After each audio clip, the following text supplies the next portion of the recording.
nice little stack behind you there. Oh. Yeah, that does not look good at all. No. The whole internet now knows I'm a slow. We're just gonna... I'm a slow. Don't mind us. You can't see any of that. But you can see the Hulk. Hulk. That was that was the reason how you lost that last game of Villainous. Not true. Well, maybe true. I mean, he did. It was a little true. He did block you from a lot. I mean. Yeah. All right. So everybody who's checking in, Eventually. we're doing a murder mystery in a box. Murder mystery in a box. I'm sure you guys have seen, these things advertised on Facebook. There's all sorts of ones. I've done Hunt a Killer in the past, but Hunt a Killer is one that spans across multiple months. So you'll get like one box a month, and it can last for 6 months. It can last for 8 months. It all depends on the storyline that they're doing. I think my can opening just overpowered that. But this is a monthly subscription. So for those of you who don't know, which is probably everybody checking in, I am a bit of a Titaniac. I don't know. I'm kind of obsessed with Titanic. I can probably blame the fact that movie came out during an impressionable time in my life, when I was 11 years old. And so ever since, I've been obsessed with the Titanic, learning about the Titanic, clothes during the Titanic, food during the Titanic era. So when I saw this advertised on my Facebook page, they sucked me in. Good job, guys. Yeah, your algorithm worked. Anyway, so this is a murder mystery that's set in the Titanic. Otherwise, I don't know anything about it, because it's all a mystery until you open the box, and we have not looked at any of the contents yet. So join us as we do this. You want me to sign this? I mean, I feel like the timer is the live stream. Oh, okay.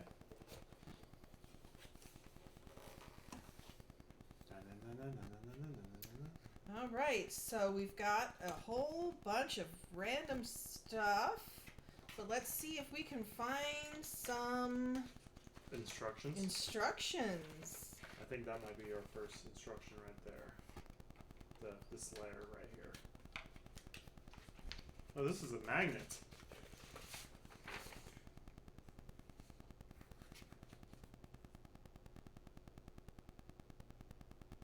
A little magnet.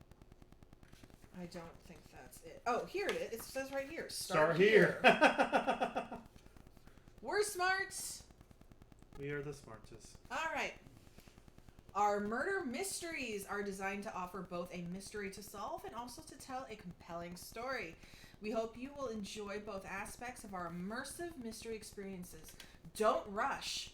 Take the time to explore the intriguing characters, interesting locations, and carefully crafted storylines in each new mystery. Each monthly mystery can be enjoyed on its own without any knowledge of our other mysteries. However, those who continue with us over time will enjoy discovering the hidden connections between all of our mysteries. Characters from one mystery will make an appearance in other cases. Locations that are important in one case will play a role in other investigations. Over time, you'll begin to uncover the dark secrets and sinister storylines that connect all of our mysteries together. Begin by reading the assignment letter to determine the goals for your investigation. Next, review the newspaper for an overview of the facts. The newspaper is an important resource. Refer to it often. Investigate the case by examining every item and document. Gather clues. Pay attention to every detail. Follow up on every lead. If you aren't sure what to do next, that's totally normal. Part of the experience is figuring out how to proceed. Our mysteries are designed to unfold as you uncover new evidence and the clues begin to fit together. If you get stuck, go back and review what you already know to look for connections you may have missed. Solve the case by using your skills of observation and observation and deduction. The solution. When you are ready to read the solution to the case and reveal the conclusion to the story, and they provide the murdermysterysolutions.com address. Ooh. right, so I love this. Remember how we said the food? Luncheon. All right. So where's the newspaper The at? newspaper is down here. Alright. There's a lot of stuff in here. It doesn't look like it, but there's a lot. Should A we lot just- to unpack. Should we just take everything out of the box? Oh, this is a real newspaper. Hmm? Here,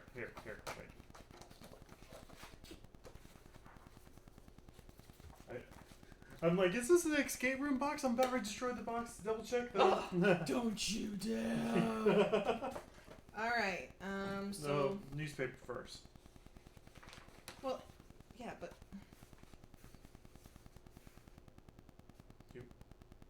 What? You said yeah, but, and then you just kind of trailed off. Well, it says begin by reading the assignment letter. Oh. That's not the assignment letter. No, it's not. That's suspects, witness interviews, memorandum of medical. Another witness Another interview. We should probably witness. separate these. Well, I feel like they're in order for a reason. What was the... Oh, here it is. I found it.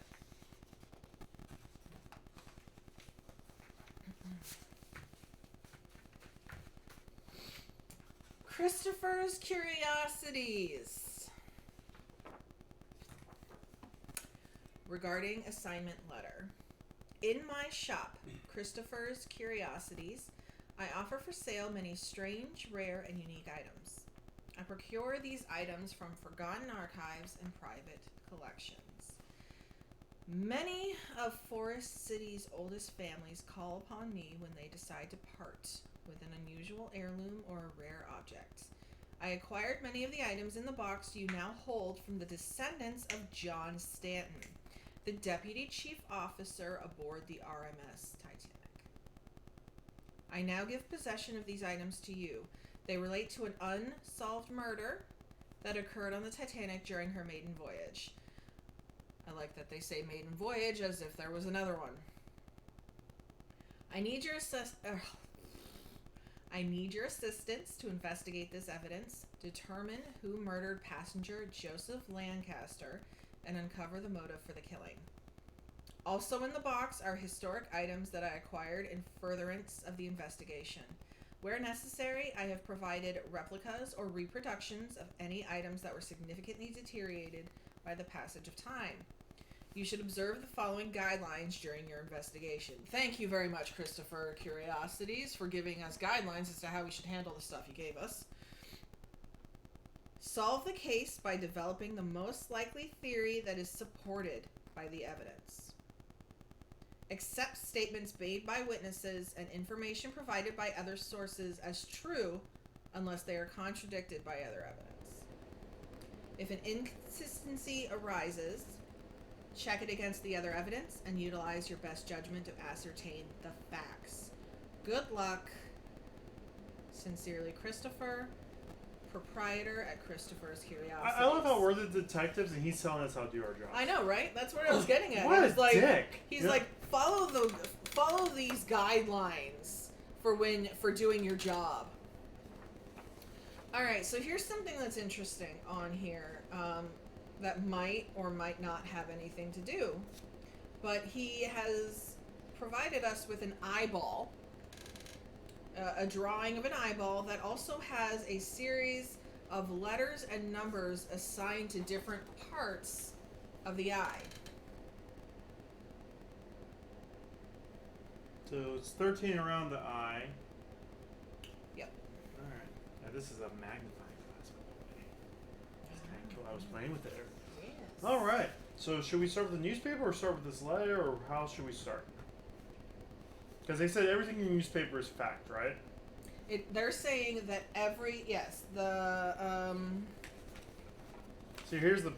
So this newspaper is actually pretty beefy. I know, it's like, please be gentle with it too. I love keeping that stuff.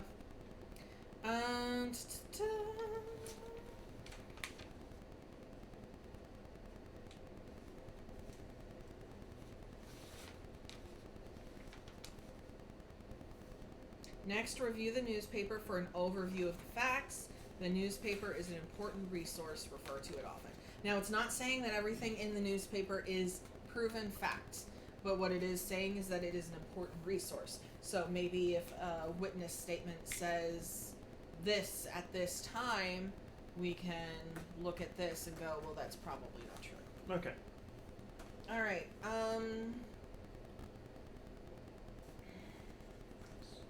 do you want to start with this then? Sure. Okay. So the first story is Titanic sinks after striking iceberg. At 11:40 p.m. on April 14th, iceberg immediately hit Titanic and lowered the bridge. First Officer W. Murdoch ordered the ship to be steered around the obstacle and the engines to be stopped. It was too late. The starboard side of the Titanic struck the iceberg, creating a series of holes below the waterline. 5 of the watertight compartments in the ship were breached, and the Titanic began sinking boat first. Between 2:10 and 2:15, a little over 2.5 hours after the Titanic struck the iceberg, her rate of sinking suddenly increased, and the boat deck dipped underwater, and the sea poured through open hatches and grates. Titanic goes for its stern rose out of the water. So, what time did the iceberg strike? At 11:40. Alright, so it's saying at 11:40 p.m. it struck. Yes. And then it started to sink faster between 2:10 and 2:15. 2:10 through 2:15 sink faster. I'm gonna have to rewrite this because this is gonna bother me if I have to keep looking at it messed up. And then what time did it officially go under? With the bow underwater, the stern remained fluid and buoyant for a few minutes longer. It floundered at 2:20. Around 4 a.m., the RMS Carpathia arrived on the scene in response to Titanic's earlier discard. So it was mostly sunk by 2:20, and then the Carpathia got there at 4 a.m. Alright, so the Carpathia got there to help the Titanic passengers, anybody who was still in the boats. Historically accurate. Fun fact, there was a ship closer to it, but because the Titanic had limited SOS flares, which were red, they began to use white ones, which were considered to be a celebration by the other ship, and so the other ship did not go to help them. Okay. So the murder occurred on April 12th. 2 days after the Titanic went out onto sea. Okay. Joseph Lancaster, an American citizen and resident of Forest City, was found murdered in his stateroom. Lancaster's body was discovered by his wife, Sarah. He was returned to the cabin to find him dead. Frantic with grief, Sarah located the nearest crew member, relayed the facts of her terrible discovery, and then collapsed to the floor. The deputy chief officer of the Titanic, John Stanton, arrived at the scene shortly after being summoned. Stanton was accompanied by Joseph Henry Bailey, one of the 2 masters of arms aboard the ship. Okay, so my first question was, when was he killed? Doesn't say. When he was found in the morning? Did it say? Nope. It was just on April 12th. The Titanic sent out a distress signal saying someone was found murdered. Okay. Because, I know at this time, maybe husband and wives didn't necessarily sleep together, but the wife discovered him. Yep. Stanton was accompanied by Joseph Henry Bailey.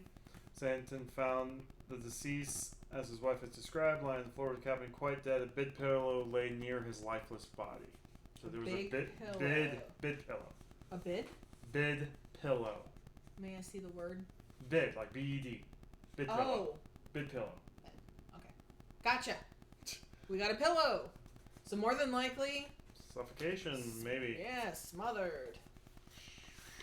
And it continues on page 5, so we're going to go to page 5 now, skipping whatever that was. So Chief Officer John Stanton was in charge of the homicide investigation. Don't ignore this. Okay. Mistaken identity. Okay, we'll go over these pictures later on. Yeah, here's by the way, another one from Anna right there. So we have 2 things from Anna. Anyway, let's get back to this. Murder weapon was a firearm. However, the firearms were not permitted on board the Titanic. Well, it got there somehow. Yeah, these firearms were accessible only by certain crew members and given custody of the keys to those lockers. At 1:35 a.m., just hours after the murder. So this happened late at night. Not like past midnight, but like 7 to 9. Joe T. Stranton personally conducted a survey of all gun lockers on the ship. All the ship firearms were presently accounted for in their designated lockers. However, Stranton determined that one of the revolvers on the A deck has been recently fired. Stranton serves the victim's statement reveals several items potentially relevant to the investigation, a substantial amount of cash. A ledger indicated that the victim has meetings scheduled with an unidentified person in New York. On that day, the Titanic was to arrive with a passport with stamps indicating Lancaster recently traveled to Switzerland, France, Germany, and the UK. There's a name of varying nationality, including the name W. Nikolai. So his name was also W. Nikolai. Whose? The murder victim. Or he well, basically, a list of name with varying nationalities, including the name W. Nikolai. It might be him.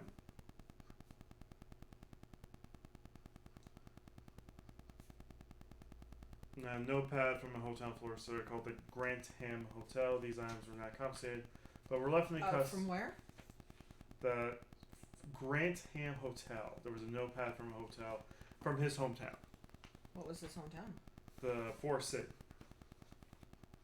Forest City? Mm-hmm. Which also happens to be where Christopher's Curiosities is located. So here's something unique. So this news article about the Titanic has bolded letters describing what's on A deck, B deck, C deck, D deck, E deck, F, G, and other decks. So if we have to start going past both of that. Mm-hmm. We can go back to that. Why did this happen? And that's just more historical stuff.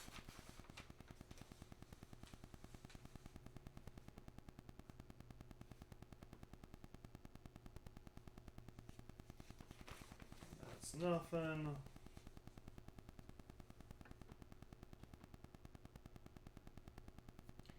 These ads are very either poorly timed or it's a life buoy, in case you're wondering. Yeah. No, you can see it clear. Okay, I think we're done with this unless something else comes up that requires us to look closer at the Titanic and its accident. Okay, so something you may not have noted, because you guys couldn't see, because, guests. The reason why we both stopped and looked is there is an ad here. We have just been married. Triangle. Anna King in Mistaken Identity. A woman hater falls for the fair sex. Anna has been sending our victims letters. So, there's quite a possibility here that Anna might be in this as well. But Anna is the only one identified, despite the fact that a woman hater falls for the fair sex. So who is the man in this movie? Oh, my dearest Joseph, meet me on the first class promenade on A deck tonight at midnight. I will wait for you on the starboard side midship wearing the black dress that you like. Ooh. Thinking of you, Anna.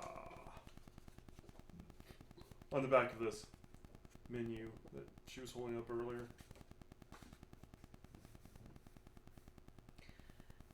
Alright, so I'm going to go ahead and put one thing that I'm not appreciating on this.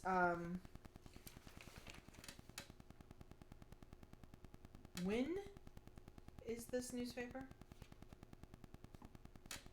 Okay, so the newspaper we're assuming is in 1912 when the Titanic sank, right? Probably the 15th. Okay. Because April 15th? Yeah, the day after.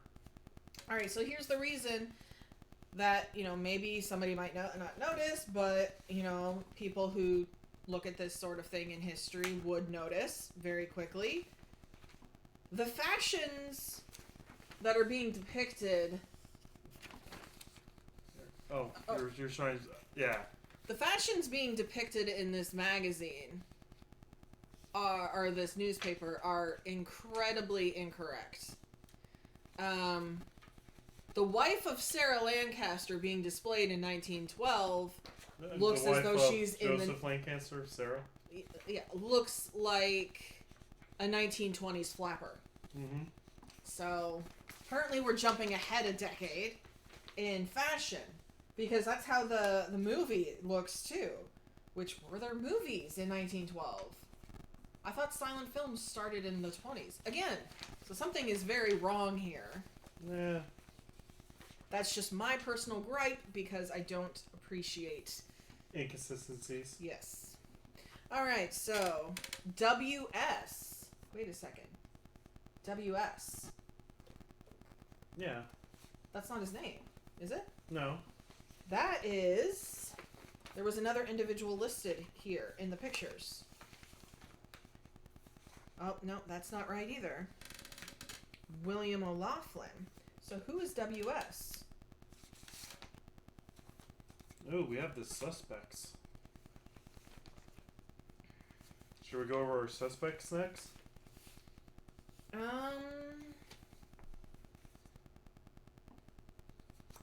Alright, I'm gonna give another fun fact.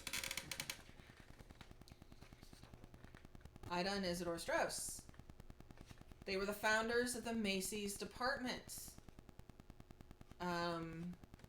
If you watch the Titanic, they are the elderly couple snuggling in bed. Well, we have absolutely no idea what their last moments were actually like. We do know that she was offered a chance to be on a lifeboat and said that she would be going down with her husband. And once again, we have another 1920s flapper. That's Sarah's again. Yep, Sarah Lancaster, and this is titled March 3rd, 1912. So this is a month before the Titanic sank. That is not 1912. Okay. Should we go through our suspects? I want to take a quick moment just to look at a couple of other things first. Okay. So I'm trying to follow this like Rooster Teeth murder room where they list the suspects and then...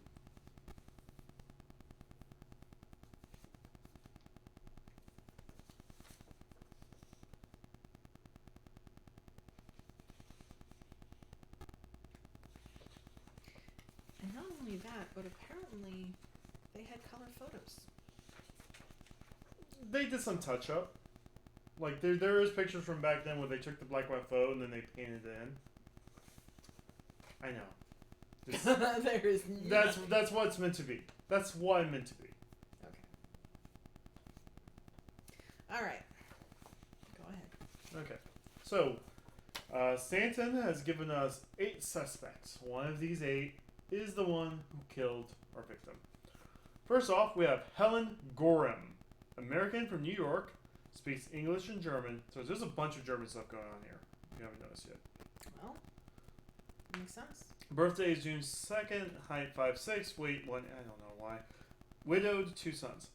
Helen Gorham is an American socialite whose husband struck it rich in the mining business then died in 1908. Gorham was known for flashy hats and charming personality. While traveling in Europe, Gorham learned that her son was ill and took a trip back to America on the RMS Titanic. So, she apparently is going to back to America because her son is sick. Alright. Next up we have William Savage. American from Forest City, speaks English. He's married to an Annabelle. A member of the Savage family which earns its fortune mining. William Savage was traveling on the Titanic with his mistress Leontine? Hold on. Okay. So, there's a WS identified with All My Love from Anna. So, WS could possibly be William Stanton. William Savage. William Savage, I'm sorry. It's Joseph Stanton, who's the chief investigator of this. Okay, so we got William Savage, and his mistress is called who? Leontine. Leontine with the little thing above the E, the first E. So she's probably French.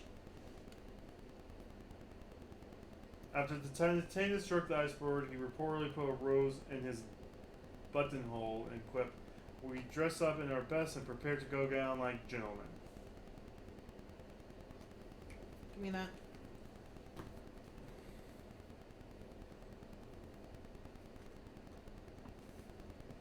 Okay. Inconsistency. That quote for Titanic knowledge was not done by William Savage. That quote is from Guggenheim. Guggenheim is the one who said that. But until we find evidence otherwise, you're going to have to keep it in check. The look on your face right now. Until I'm told otherwise, aka historically speaking, Guggenheim is the one who said that. Anna King, British, lives in LA, speaks English and French, 24, well-known silent film star and socialite. Anna King was returned to America on the Titanic to star in a new film. She survived the Titanic disaster and subsequently prepared the now lost film called Saved from Titanic. In the film, King wore the same white evening dress she wore when the Titanic sank. Oh no, wait. That's not a relative, because this was 2 days before the Titanic sank when he died, right? So she was wearing black. So here's another WS, by the way. William Stead. I'll let you finish your text. I'm not texting. I'm looking it up, Benjamin Guggenheim. But he did have somebody with him, so I'm double checking to make sure they're not being historically incorrect. Look at someone getting information from outside the game. Excuse the frig out of me, but I knew who said it.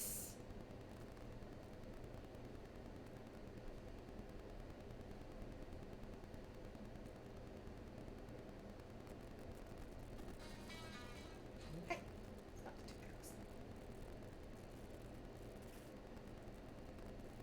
Okay. It is not the gentleman in this game, so I'm not going to say who was with him, because from what I can see, it has absolutely nothing to do with this.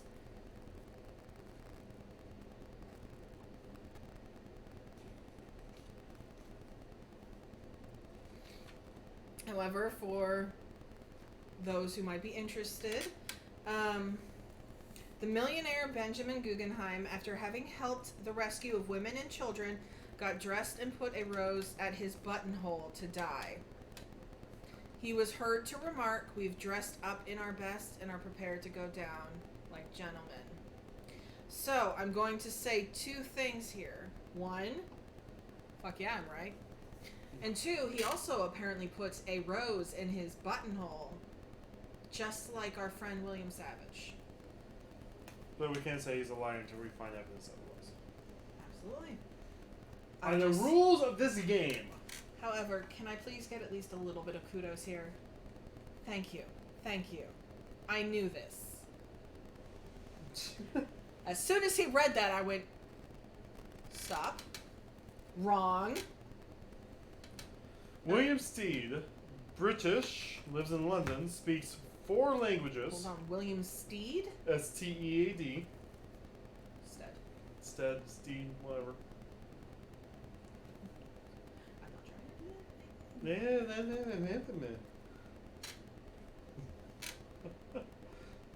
that. We will never solve any murders with this. Influential editor at a newspaper in London, editor of the Pall Mall Gazette. Stead published an explosive and controversial investigative series about public corruption. He is credited with helping invent investigative journalism. Mm. So there's this whole thing in there about the German guy. And he also speaks German. So there's a whole bunch of German crap going on. I'm beginning to wonder if these people played the same game that I did when I was young. Because there was a game called Voyage on the Titanic or Adventure on the Titanic or something like that. But basically you were a disgraced spy for the American military. And you were disgraced because you failed to stop World War II because of information that was on the Titanic that you didn't save. Mm. Next up is Gerald Thorne, American from Philadelphia. English and German again. What's his name? Gerald Thorne. Okay. Railroad company is active after graduating from the Arlington College in Forest City. He's also from Forest City, apparently. Thorne entered the service of Pennsylvania Railroad as a clerk. He held various positions and with the railroad and ultimately rose to vice president of the railroad in 1910. Mark Thayer, British, also speaks German and English, from Philadelphia. Thayer was a former cricket player and businessman. He was traveling on the Titanic and sharing a cabin with longtime friend Anderson Cooley. A member of a well-known cricketing family, he played the first official match as a 14-year-old. Thayer was known for his quick temper. Thayer with a quick temper. Noel Morgan, British, lives in London 5th, speaks French. Noel Morgan, Countess of Rothes, was a popular figure in London society. She took the trip on the Titanic's maiden voyage with her cousin Gladys.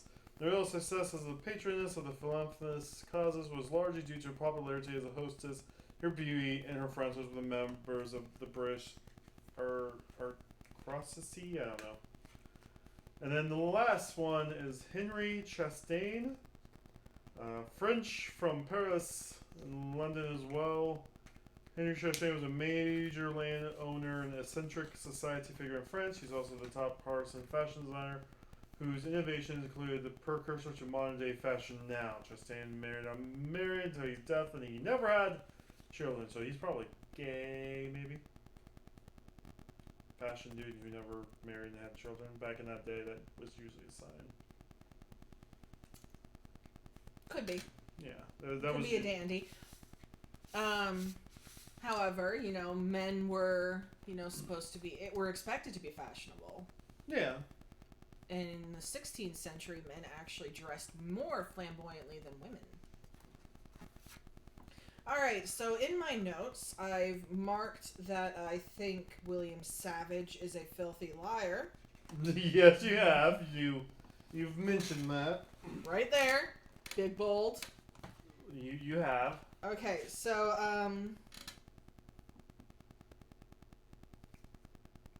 Alright, so we have William Savage, aka liar, and then we have Anna King. So that is probably Miss Anna King, a well-known silent film star and socialite. Okay.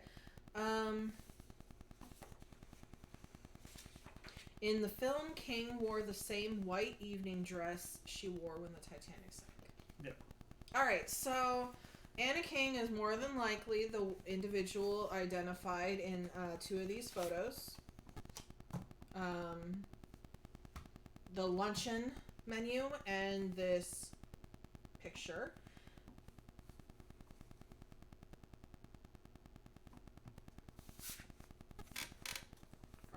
Is that the same woman? I don't know. Okay, so could be something, could be nothing. We have this board here. We can map out where stuff happened. So he was found in his room. Do we know what room he was in? We can absolutely find that. I don't know if this is some marker. A red marker. Red marker, so we can. Yes, I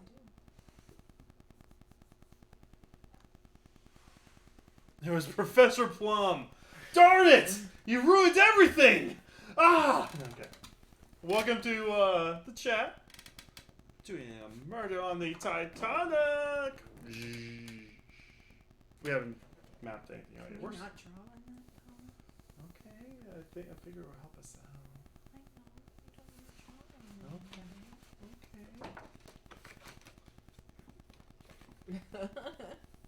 Okay, We'll so put this one on thing your- I wanted to point out, because it could be something or it could be nothing, because this was exceptionally fashionable in the 20s. That's Sarah.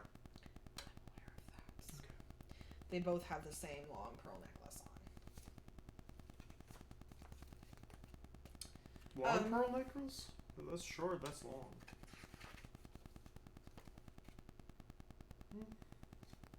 Again, very fashionable thing to do in the 1920s, to wear a very long pearl necklace. So, could be something, could be nothing. Alright, and this is a picture of, that's Captain Smith and the men who were on board. Now, here's, let's see here. This is a telegram. Proceed tomorrow with operation as previously ordered. What date's on that telegram? April 11th. So this could be a hit. This is a day after. Day before. Because he died on the 12th. Ship sank on the 14th. So He boarded on the 10th, right? Yeah. Boarded on the 10th. This telegram was sent on the 11th and he died on the 12th. Proceed tomorrow with operation as previously ordered. And it was received by J.G. Phillips. No, it wasn't a hit. Because it was sent from William Nicolai, who we already identified as his possible pseudonym. So more than likely,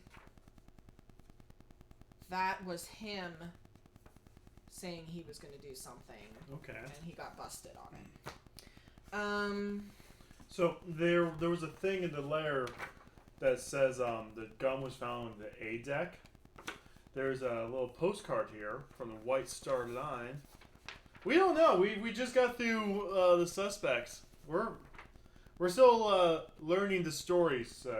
So on April 12th of 1912, I will leave the master's locker unlocked between 6 and 7 o'clock this evening. At precisely 7 o'clock, I will lock it up again.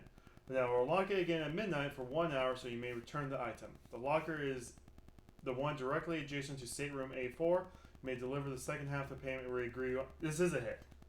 This is a hit. So William Nicolai is not the victim. Okay. So someone's paying to kill him. And now we can put down the murder took place between 6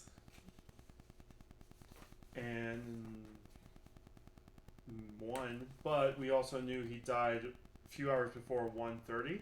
So I'll still say the murder took place between like 6 and 9 or 6 or 8.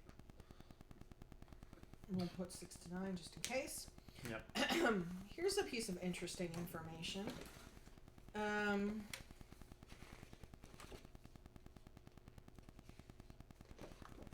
Who was... Alright, Gerald Thorne. Gerald Thorne, railroad company executive, after graduating, blah, blah, blah. He held various positions with the railroad and ultimately rose to vice president of the railroad in 1910. He had no spouse. He had one daughter. Alright, so there is a letter. The Superintendent Board of Trade, Southampton. It is dated... These are tiny skulls we got from another game we played last week. See how they're little skulls? Yeah, that was part of the escape room we did last week. We threw away everything else, but we liked the skulls, so we kept them. Yeah. Kind of cool looking. Basically, we're using S at the table, like I have my little Space Invader guy. And this is a murder, so skulls. Skulls. Alright. Are you listening? Yep, I'm listening. Fantastic. Fantastic. Alright, so the Superintendent Board of Trade, Southampton. This is dated June 15th, 1912. So it's dated a few months after the ship sank. And it is addressed to Dear Sir. RMS Titanic First Class Passenger List. Regarding above, it has now been ascertained through our Paris agent that Mr. G. Rosenshine, for private reasons, traveled under the name of G. Thorne. The above will call for the substitution of name Rosenshine for Thorne on your C&D list of passengers lost. So Gerald Thorne. His real name is Rosenstein. His real name is Gerald Rosenshine. And also, he died. So, that doesn't mean he's not the murderer, though. So. Doesn't mean he's not the murderer, but he did die. And on your C&D list of passengers lost. I don't think we have anything like that right now. But I did pull back out the map. So the gun was found in this locker right here. Looking. Right next to A4. So if we could pinpoint any of the suspects that was found in this walkway between 6 and midnight, then it's very likely they're the killer. First Class Promenade. Yeah, here's A4. Here's the thing. First Class Promenade. Who was supposed to meet him on the First Class Promenade? A-deck. The First Class Promenade. A-deck. I think this whole thing's First Class Promenade, though. It is. Yeah. My dear Joseph. Yeah, so that was Anna, but we will have to place Anna somewhere around here. Okay, but how many people is Anna involved with on this ship? I don't know. She's a movie star. She probably. I'm just saying. What goes around comes around. Okay. All right. Who's Anderson Cooley? That was the roommate of one of the.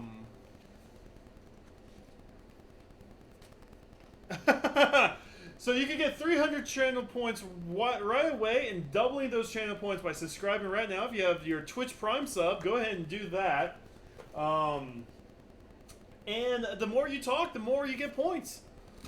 But thanks for the follow, though. That's awesome. Nail, is that you? Is that Nail? I think that's Nail. Oh. Is that Nail? Let me actually put this on top. Yeah. I'll replay the... I can. All right. There you go. See? Got Dancing Mega Man. It's now. Okay. Okay, Hey, So you got I'm that Twitch Prime sub. Do it. so who was Anderson Cooley? One of the roommates of a suspect.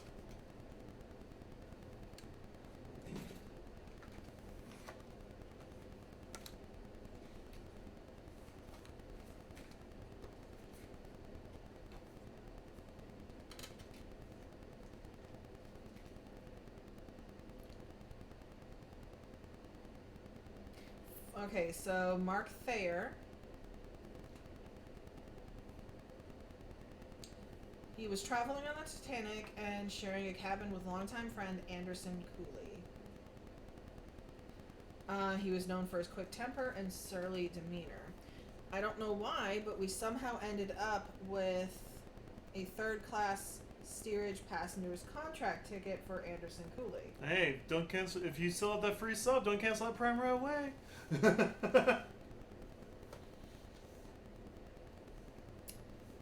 So I'm not sure why, but we ended up with Anderson Cooley's ticket. Oh, okay.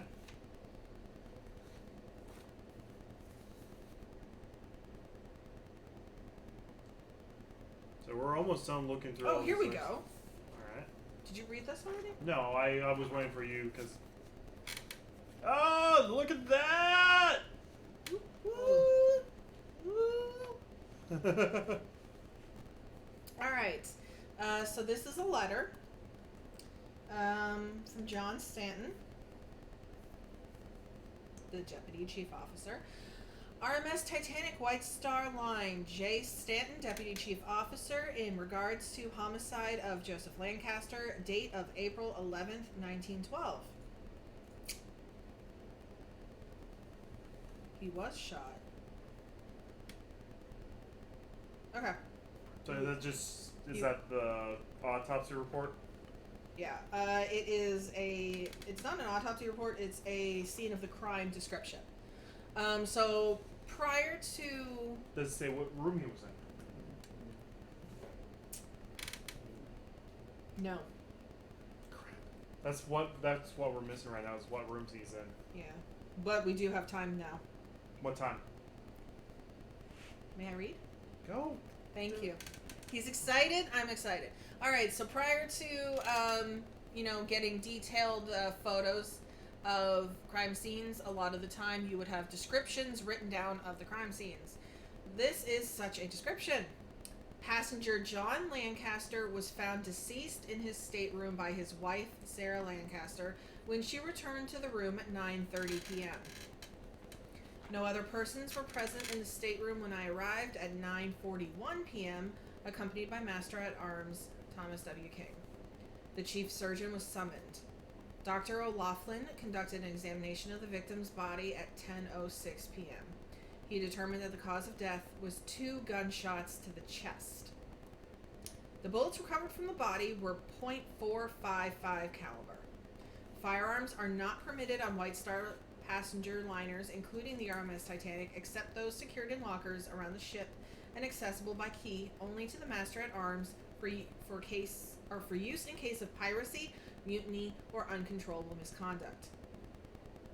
A pillow was found near the body with a hole through it caused by gunshots fired at point-blank range. Interviews conducted of passengers in nearby cabins revealed that no one heard any gunshots. I conclude, therefore, that the noise of the gunshots was muffled by firing through the pillow, and that the killer likely timed the shots to coincide with the 5-second sounding of the ship's horn, which occurs daily at 9 p.m. I also note that a pillow was missing from the victim's bed. So, time of death? 9 p.m. Okay, so that fits with the 629 that, we were estimating. So, yeah. Okay.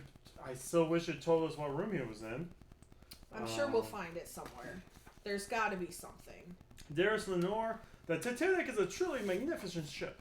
I have a wonderful time aboard thus far and have encountered many interesting fellow passengers. The first class staterooms are quite comfortable. Mine is a single berth cabin at A14, and it contains a dressing table, built-in wardrobe, a horsehair sofa, and a marble-topped washstand with basin. There's also an electric heater. Oh. There's an exclamation mark.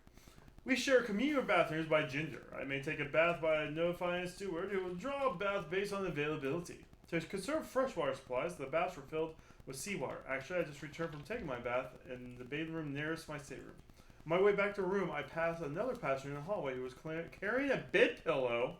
A curious sight. I'm attending a reception at the Palm Court hosted by the captain and first officer. And it's actually started at 8:30 p.m. and I'm nearly a half hour late already. Time to get dressed. I'm right later, so this is just confirming bed pillow 9. Okay, but who wrote that? None of our witnesses wrote that. Francis Davis Millets. Dearest Lenore. Wasn't there somebody else titled Lenore somewhere? Nope. There's Leon. There's Leon. Leon something. Yeah. Hildegard Stead. Emily. Count R.L. Morgan.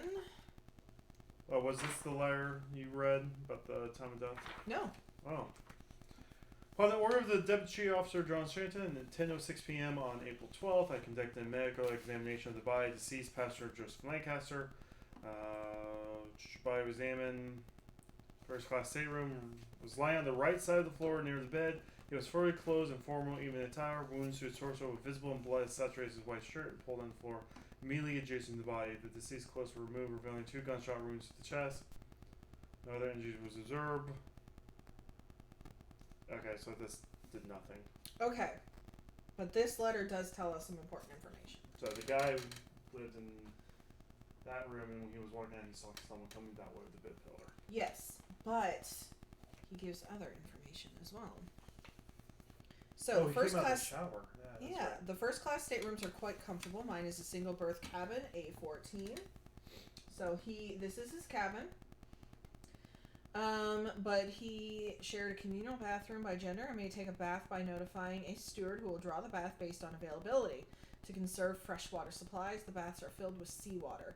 Actually, I just returned from taking my bath in the bathing room nearest to my stateroom. Gents lavatory. Right here.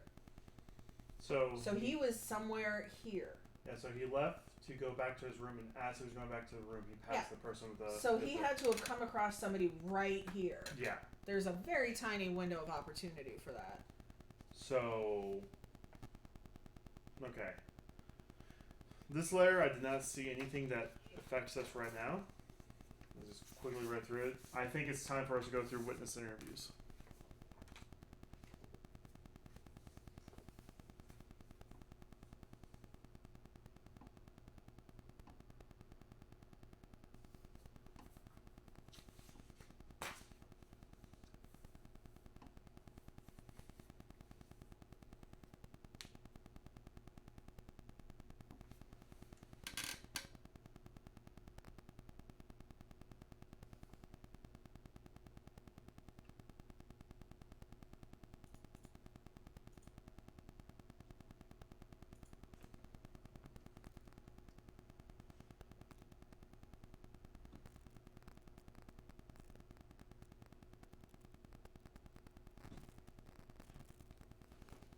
Alright, so this is just confirming the information in case somebody is not familiar with the Titanic. That third-class passengers were kept locked in the basement, or in the third-class sections, and therefore could not get to the lifeboats. Which, if we look at our suspects, would confirm, because... Did we have a third-class passenger on the suspect list? Gerald Thorne. It was / third class? Gerald Rosenshine. Huh? It was third class? I'm almost positive that's what this letter said. He was found dead. That means doesn't mean he was third class. No, oh God, where did the letter go?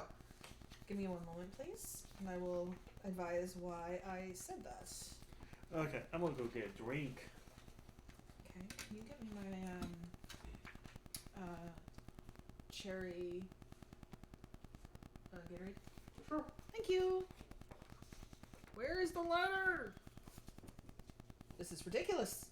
The white one? The white cherry? Yeah, the white one. Yes. Thank you. Here it is. Okay.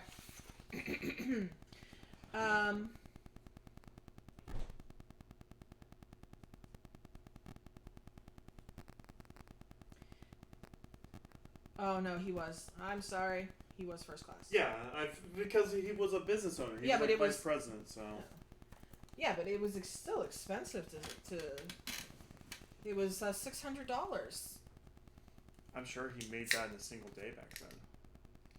I mean, $600 is a lot, but he was vice president of the entire railroad company during the time where railroads are the biggest commodity.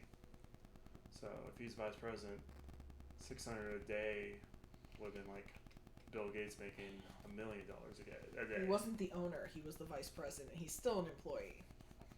But yes, he was first class. I read it wrong because it said on your C and D list of passengers lost. So we do know he still died, but... Alright. So, who do you want to read first? Alright. Let's read The Ida Strauss. Witness statements time. This is again Ida Strauss, the original owner of the Macy's department store. The handwritten notes from John Stanton's witness interviews were significantly deteriorated. Important excerpts from Stanton's notes are reproduced below with additional information about the passenger being interviewed. Ida Strauss was the wife of Isidore Strauss, co-owner of the Macy's department store.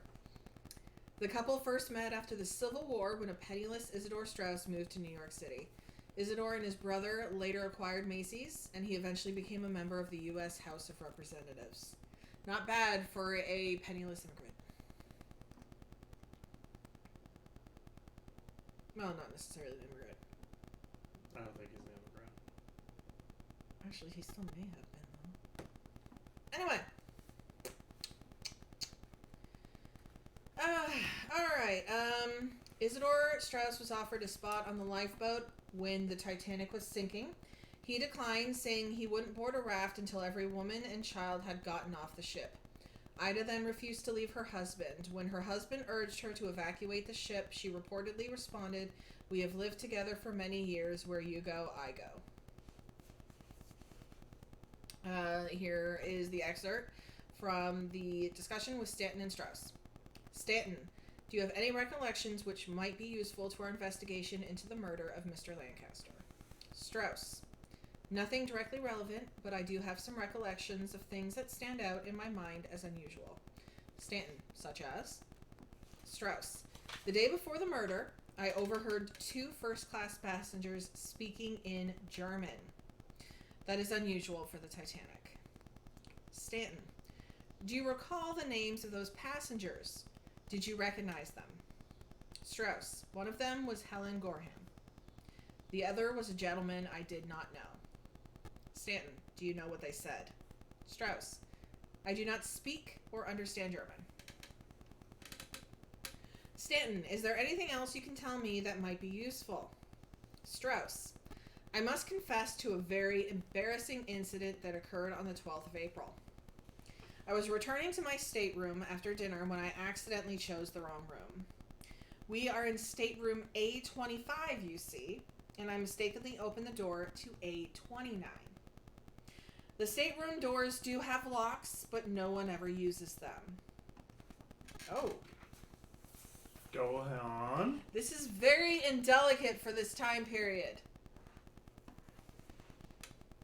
When I opened the door, there together on the bed were a man and a woman, both stark naked in a rather indelicate embrace. Stanton, oh my. That is a direct quote. Oh my. Oh my.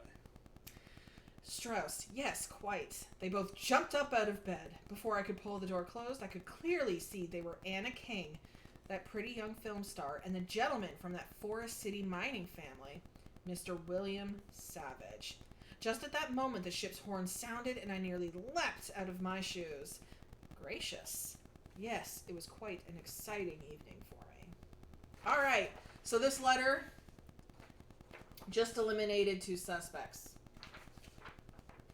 How did it eliminate 2 suspects? It eliminated 2 suspects because this is a witness interview saying that in 8:29... What time was it? It says, just at that moment, the ship's horn sounded, and I nearly leapt out of my shoes. So that's at 9 p.m. because we've already been notified that at 9 p.m. every single day, the ship lets out a 5-second horn blast.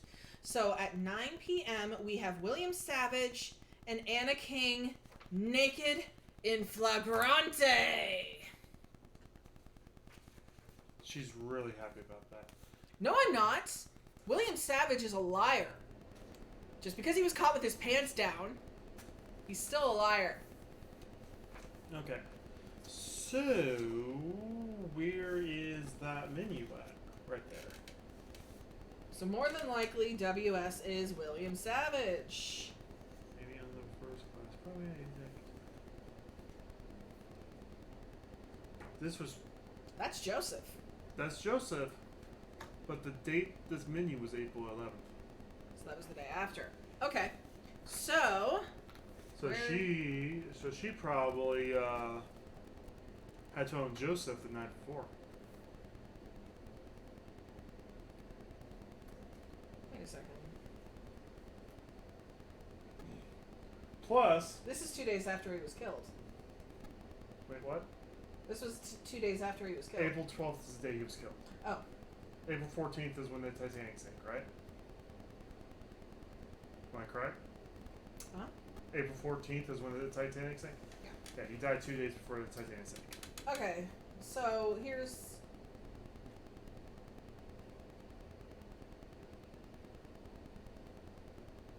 Alright, so he stole it from A4. Alright. He stole it from the locker next to A4. Yeah. Okay. Which is also near the baths. Yeah. And so Anna King and William Savage was confirmed In flagrante. opposite corner. We still need to know where he died at. That's the thing. We need to know where. We know where he died. Where did he die? Oh, in his stateroom. Yeah, okay. Yeah. If we can find out which one of these A's is his death room, then we can... Well, we already know A14 is not his death room. Yeah. We know A25, A29 is not either. Well, no, we already know that there's only there's only like 5 rooms it could be. Why do you say that? Because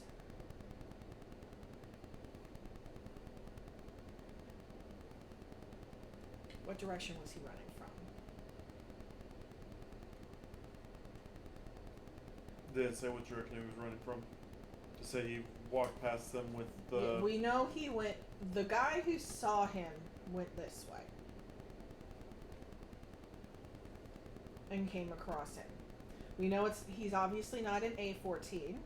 And we also know he's not in A25. But you gotta remember... Oh, what time was that? 8? 9. It had to have been after 9. That's been... He was carrying a bed pillow with him, though. The person was. Yeah, but there was a bed pillow missing from Joseph Stan's room. That's what... You just want to move on to the next suspect thing? We can come back to that later. Alright, the next witness interview is with the architect of the Titanic himself, Thomas Andrews. Alright, the handwritten notes from Joseph Stan's interviews were... okay. Thomas Andrews was the naval architect in charge of the design of the Titanic. He was a nephew of Lord Purey, whatever, the principal owner of Harland & Wolff, the shipyard that built the Titanic. Andrews was managing director and head of the drafting department of Harland & Wolff. Andrews traveled on the Titanic's maiden voyage and took notes on various improvements he felt were needed, primarily cosmetic changes to various facilities. On April 14th, 1921, Andrews remarked to a friend the Titanic was...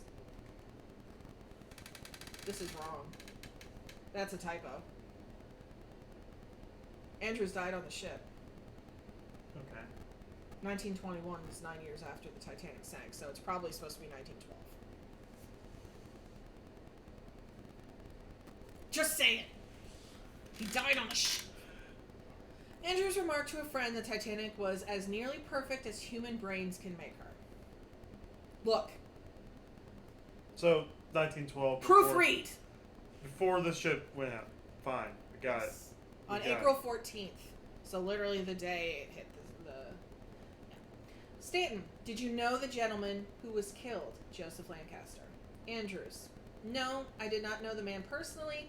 I had seen him aboard, and there was an incident in which he was involved that I witnessed. Stanton, can you tell me about that incident?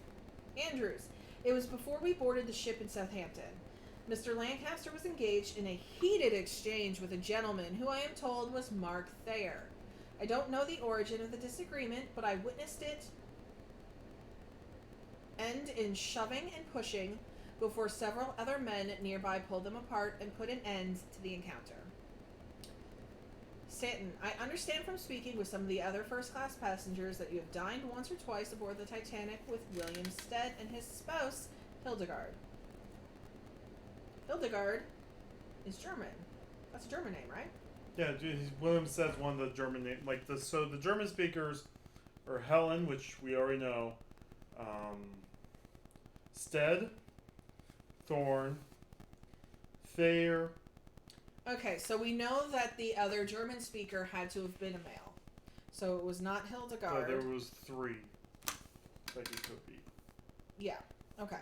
Well, Strauss, when he saw Helen Gorham and a gentleman speaking. Yeah. So the other gentleman, the other person who was speaking German had to have been a male, not Hildegard. So that's good to know. So it could have been William, it could have been Thayer, it could have been, there was one other, I think. It could have been Thorne, who died. Okay. Oh. Alright, well, it wasn't William then. I'll tell you why. Okay, so again, Stanton. I understand from speaking with some of the other first-class passengers that you have dined once or twice aboard the Titanic with William Stead and his spouse, Hildegard. Andrews, yes, in the Café Parisien for dinner. On 2 occasions, I believe. A lovely couple. Of course, Mr. Stead has been having some health problems as of late. He is now completely deaf. He was able to make himself understood most of the time to his dear wife through that strange mental alchemy that develops between 2 people over the course of a long marriage. In the instances when that failed, a small slate and a piece of chalk served Mr. Stead quite well. So Mr. Stead is deaf, therefore he was not the other German speaker with Helen Gorham. Stanton, as the designer of the Titanic, perhaps you can clarify this issue. No firearms are permitted on board the Titanic other than those locked in special lockers around the ship. Is that correct? Andrews, yes. Those firearms were only accessible by the Master-at-Arms, who have the only keys to the lockers. The firearms kept in those lockers, Titanic, are Welbley .44 or .455 caliber pistols. Stanton, and those lockers are quite secure. Andrews, they are constructed of 1-inch thick metal.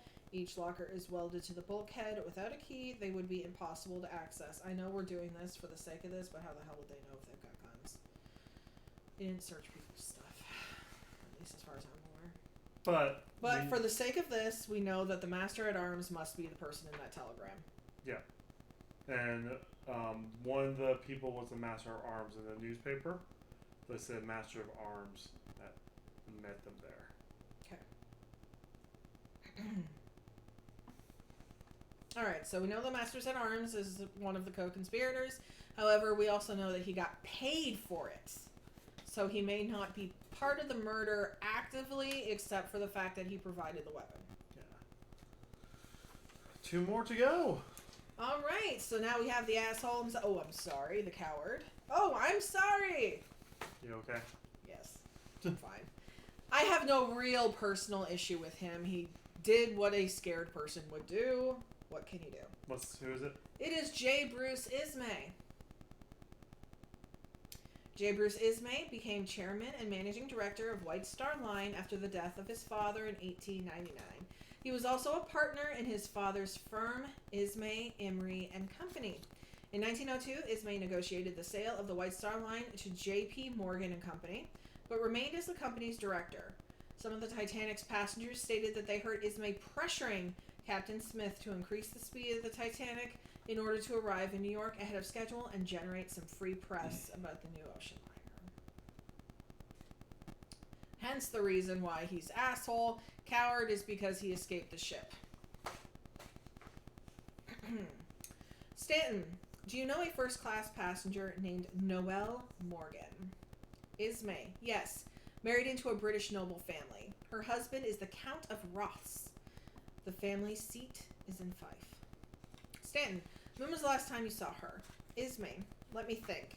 It was in the reading and writing room on A deck. We were both patiently waiting for the staff to set out the late-night assortment of pastries and tea. I'm terribly fond of black currant conserve. Countess Morgan enjoys sultana scones.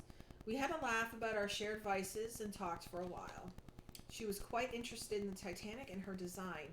We talked for over an hour before my eyelids betrayed my state of near exhaustion, and I excused myself to bed.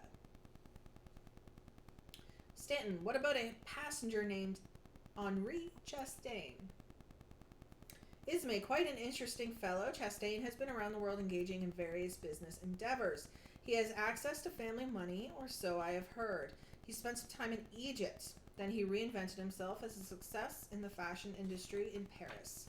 I have spoken with him several times aboard a ship, but only in the casual conversations one engages in at social gatherings.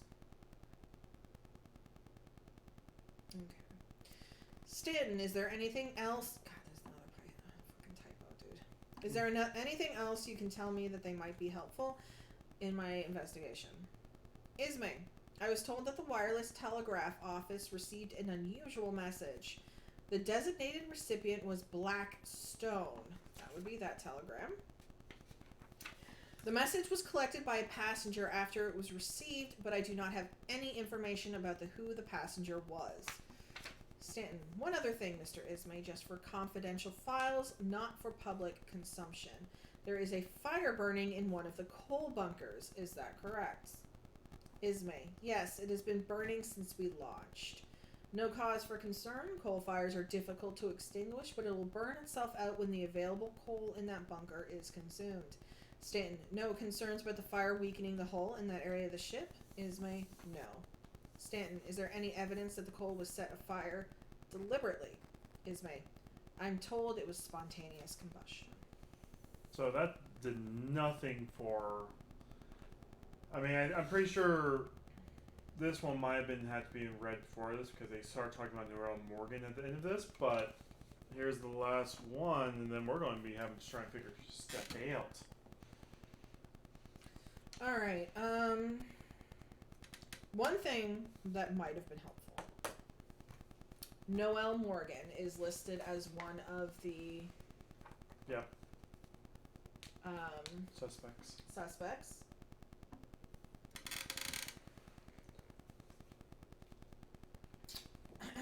Did this say when he spoke to her in the reading writing room? I did not hear that. It does not give a specific time, but it is implied.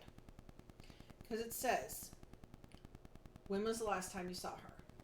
Let me think. It was in the reading and writing room on A deck.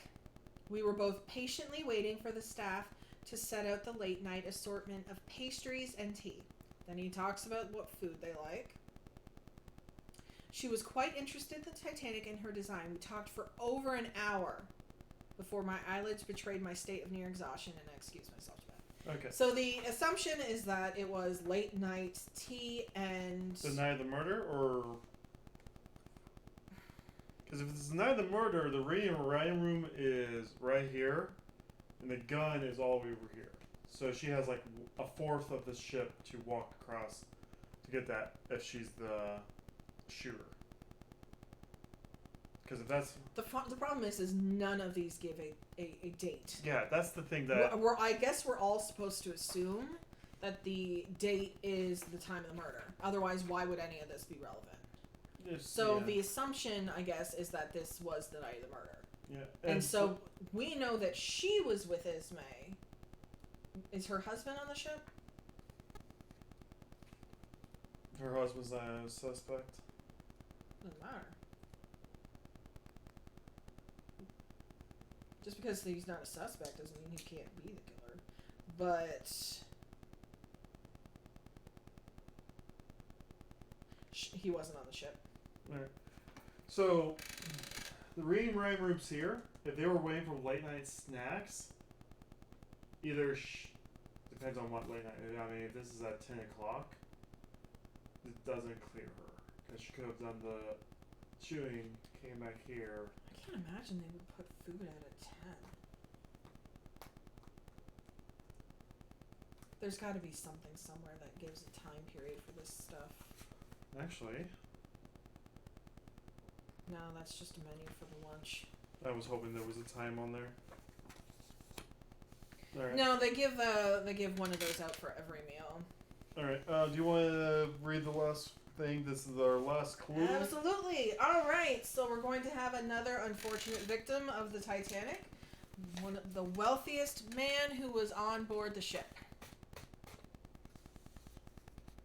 John Jacob Astor IV. John Jacob Astor IV was a member of the prominent Astor family and helped build the Waldorf Astoria Hotel in New York City. He was a great-grandson of German-American fur trader John Jacob Astor, whose fortune made the Astor family one of the wealthiest in the United States. Astor was traveling with his wife Madeleine in Europe when she became pregnant. To ensure the child would be born in America, the couple booked passage home on the Titanic. Astor was worth nearly $87 million at the time. $87 million in Titanic-era currency. That would be like what? That's billions. A couple of billions. That's billions, yeah. He was the richest passenger on board the Titanic. Stanton, did you know the deceased Joseph Lancaster? Astor. Not well, but we were acquainted socially. He was the son-in-law of a gentleman in the mining industry with whom I have done some business. My wife is also fond of his spouse, Sarah. Stanton. Please forgive my question, but can you tell me where you were when Mr. Lancaster was murdered? Astor. Certainly. I was playing cards and enjoying a cigar in the first-class smoking room on A deck. Stanton, and who was playing cards with you? Astor, Benjamin Guggenheim, Archibald Gracie, and Gerald Rosenstein. All of whom I have known for some time. What was the names again? Guggenheim, Gracie, and Rosenstein. Which, that was, They are friggin'... I don't know if this is a type... Here it says Rosenstein. Gerald Rosenstein. But here, it is specifically Rosenshine. So I don't know if it's the same person. We can assume it is, but I have no idea. Benjamin Guggenheim and Archibald Gracie are two historical figures. They're real people. But I don't know about Gerald. in the smoking room. I believe that should be connected with the outside as well. It's going to be inside, but there should be an access. First class outside. smoking room, all the way over here. Okay. So first class smoking room's here, guns here. Okay. So we assume that Gerald Thorne was smoking with them. Now we also need to keep one thing in mind, however. Titanic is the biggest ship in this time period, but it is not that big. I think they have footage here. I think this is like 77. Wait. Assuming this is footage. It looks like from the center of the ship, it goes out 104 feet that way. Or, I don't. Basically, the idea is if you. Okay. Because I've been on a cruise ship, and it takes 10 minutes to cross from one side to the other of a cruise ship. But a cruise ship of modern times is 3 or 4 times the size of Titanic. So even though Titanic is the most luxurious and large ships at the time, it's not big in terms of modern era. So you probably could have 883 feet. Yeah. This was like 5 minutes. This was like 3 football fields across. So basically 1 football field, 2 football field, 3 football. That's still 10 minutes. Yeah. At most. So if we're talking about somebody being there from until 8:30, he could still be a murderer. Yeah. All right, back to this. So there you go. All right, so we're clearing Rosenstein. Did you or any of those 3 men leave the smoking room around the time of Mr. Lancaster's murder? No, we did not. Now, unless this is a typo, which it probably is, because we've already encountered 4 legitimate ones, Rosenstein and Rosenshine are the same.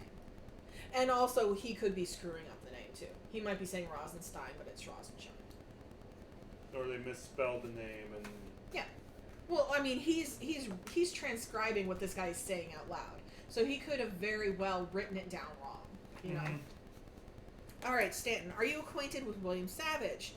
Astor, not well. I am familiar with the Savage family, but William and I first met aboard the Titanic. I can tell you he was quite friendly with Mr. Lancaster's wife, Sarah. Perhaps overly friendly, if you appreciate my meaning. This interview will remain confidential, correct? Stanton, yes, of course. I appreciate your candor, Mr. Astor. Stanton, let me ask you this. Have you encountered a gentleman named Gerald Thorne around the ship? Astor, yes, odd fellow but charming. I've seen him in the company of Anna King and also with Noel Morgan on A deck. Stanton, are you staying on A deck? Astor, no. We are in one of the parlor suites on B deck.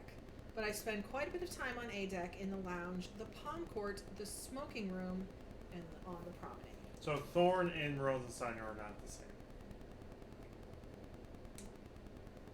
No, Gerald Thorne and Gerald Rosenstein are 2 different people. Yeah. Okay. So we did not eliminate him. We eliminated Rosenshine. No, we didn't, because that's Gerald Thorne. Wait. He did not link them as the same person. Okay. Yeah. So, I kind of want to go back to the newspaper. He said B deck, right? Now here's an interesting note. He was quite friendly with Mr. Lancaster's wife, Sarah, perhaps overly friendly. So he had a crush on the victim's wife. Yeah. I've seen him in the company of Anna King and also with Noel Morgan, and that's Gerald Thorne.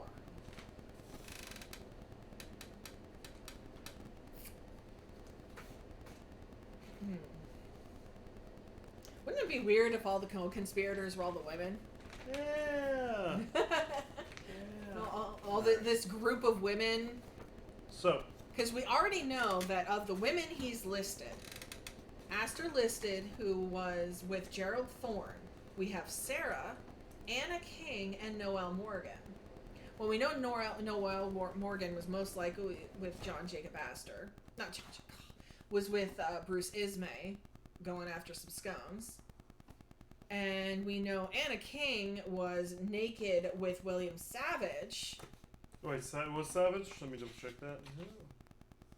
Yeah, it was Savage, sorry. Yep, so the only person that he's listed was Sarah, the victim's wife, who we have absolutely no idea where she was. Now, I'm not saying she was the one who killed him necessarily. However, one thing is piquing my curiosity. One, he was shot twice in the chest. He was shot twice in the chest through a pillow.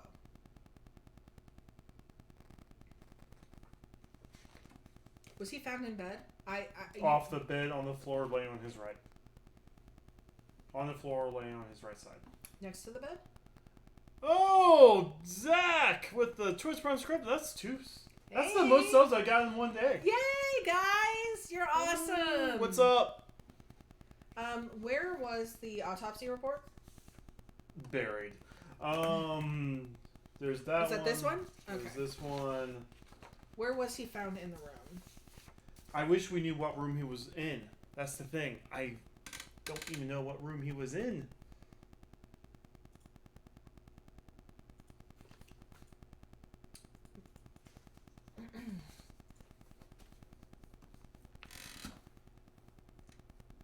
All right. Well, here's one thing I'm going to say. By the way, we now have 5 people we're looking at of the 8, so we've only eliminated 3 so far.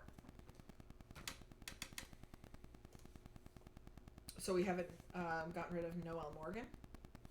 Why would we have gotten rid of Noelle Morgan? Because we know she was with Bruce Ismay until he couldn't stay awake anymore.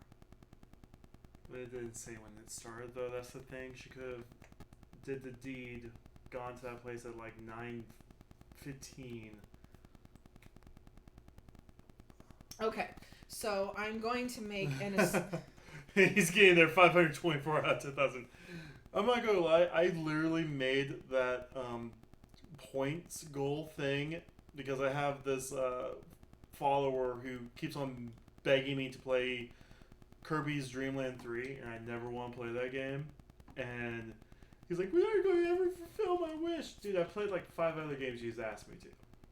So I made this whole 10,000 point thing to make him do it, basically. Anyway. Okay, so... I mean, we could say Morgan is likely not it. She possibly, depending on when everything was. We don't have like a definite time. That's the thing. If we had a time, then we can definitely cross that one out. But one thing I'm going to say is this guy is listed as being in a single berth cabin. Okay? All right. So the single berth cabins means that this. Yeah. Okay? John Stanton as being listed as in his first class stateroom. So he's not in a single berth, he's in a stateroom. Staterooms are going to look like this. We're going to have more going on. So he's probably not in one of these. He's probably in something like this. So he's either in A4 or A3. Or would A1 and A2 count as that as well? Or are they single berth?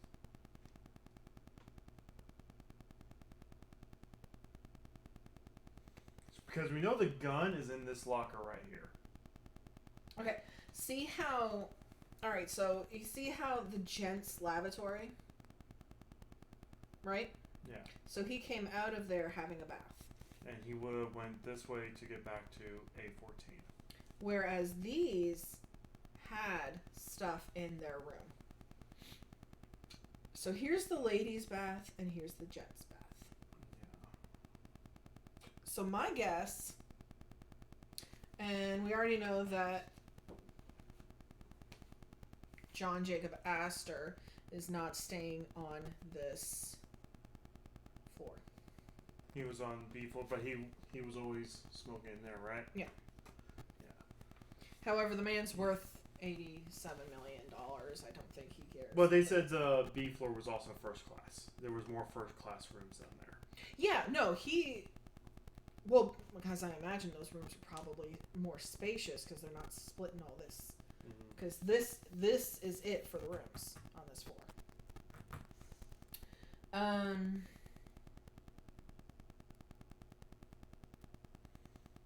mean, we could put Morgan here sometime that night. So these rooms are bigger, but not by much. So my guess is he's probably in one of these rooms. This is a pantry, and this is a bath. So yeah, he's probably in A4 or A3. So Gorham, the only thing we know of Gorham is she was speaking German with someone. All right. Mm-hmm. So the German speakers. So I'm going to mark G next to these. So it's not Morgan. Is it Thorne? Thorne is a German speaker. Chastain is not. Morgan's not. Thayer is. So we can now say that Gorham was probably either speaking with Thorne or Thayer at that time, right?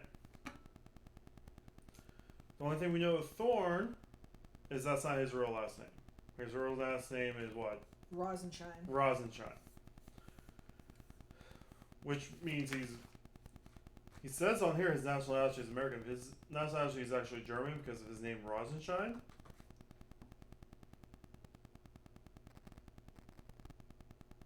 There's only 2 Masters in Arms on this ship. So one of the Masters in Arms unlocked the thing for him. So there's only 2 on the whole ship, and we know one of their names. Because he was with Stanton when the body was being studied. Mm-hmm. But this is premeditated, though, right? If this is premeditated, I don't think Thayer had much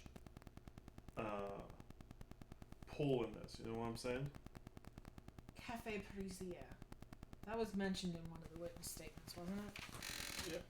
I want to go ahead and jump to the back and read these real fast. Okay. I'm going to read this because this is...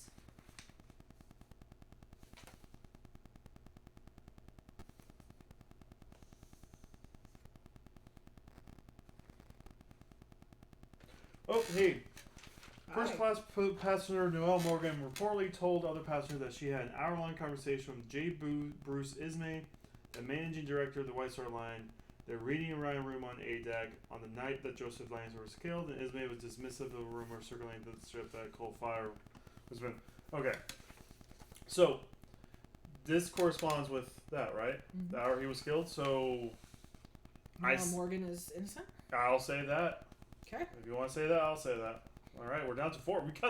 We cut him in half. Woo! Woo!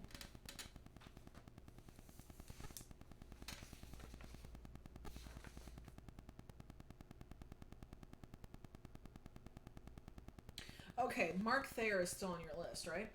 Yeah. We know he had a heated exchange per Thomas Andrews. Yeah. So before the ship even boarded, we already know that Thayer and Stanton were in an argument. Now, in any good murder mystery, that would mean that Thayer is not the killer, because that would be far too easy. But he's still on the list. But the thing is, this is premeditated. Someone paid the Master of Arms. Mm-hmm. So that argument, unless it was staged. Anyway. Yeah, but there could have been 2 days where they were... On the morning of April 12th, first-class passenger Helen Gorham fell ill and collapsed on the promenade on A deck. Witness reported that she appeared to have difficulty breathing. Gorham was immediately taken to the ship hospital to look at on D deck near the second-class dining room. Chief surgeon attended to Gorham at her bedside. By the time Gorham left the hospital that night after being summoned, Gorham didn't do it. Okay. So we're now down to 3! Boot! I'm sorry. I'm trying to find who was talking about the Cafe Parisien. Because that is not on A deck.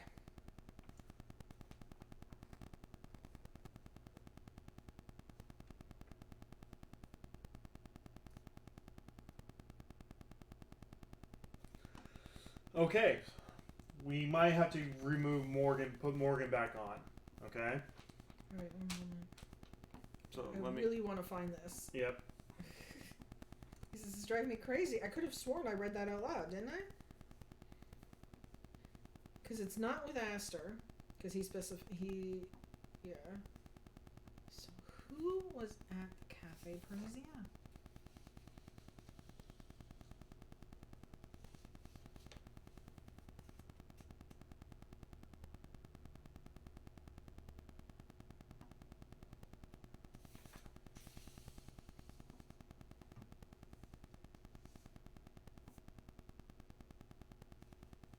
I think we also need to put Steve Stead back on the list. Why did we take him off? Because you said he was deaf. I'll go over my reasoning here soon.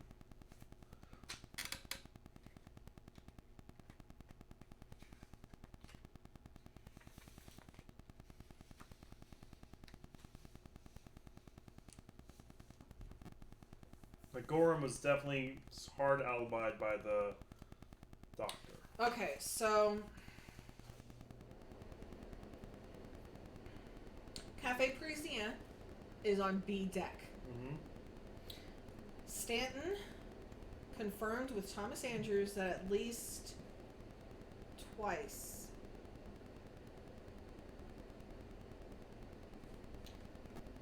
and Thomas Andrews ate dinner with William Stead and Helen Gorham in the Cafe Parisien.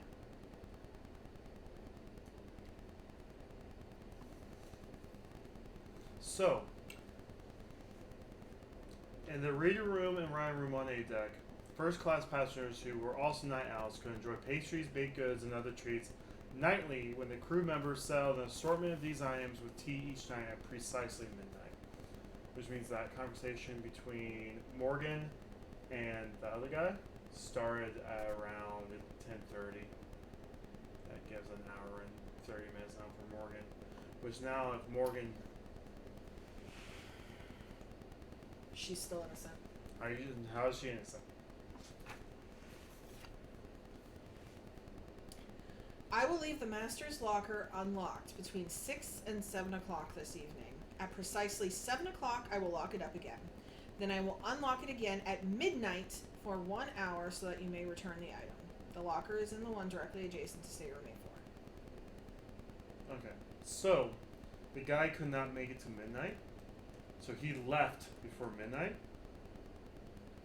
So she is on scene from midnight to 1 where she could have returned that gun. Alright. And if they had a conversation for an hour, that means he left sometime right before midnight, so maybe 11:30, 10:30 to 11:30. So she is back on the list. Then, there's a rumor that an American agent was aboard the Titanic traveling as a passenger back to New York with information about the identity of German spies in America, Great Britain, and French. So, he was found with all kinds of passports to those countries, so I'm sure our victim is that American agent. There's only one suspect that has all 4 languages now. Or, well, Great Britain and French, that means it's English and French. But German too. He is also credited as being a person to expose corruption. So why would he be trying to stop an American agent? Right. However,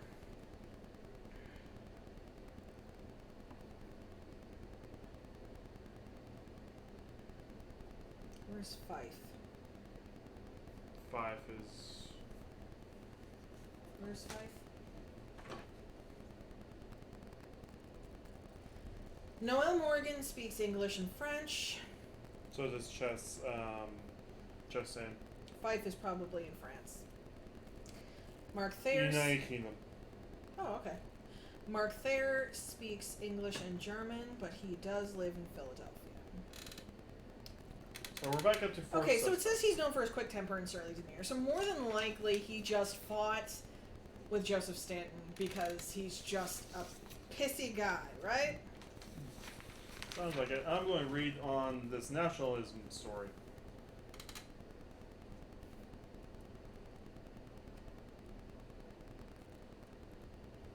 I don't think this guy did it either, just because it doesn't make a damn bit of sense.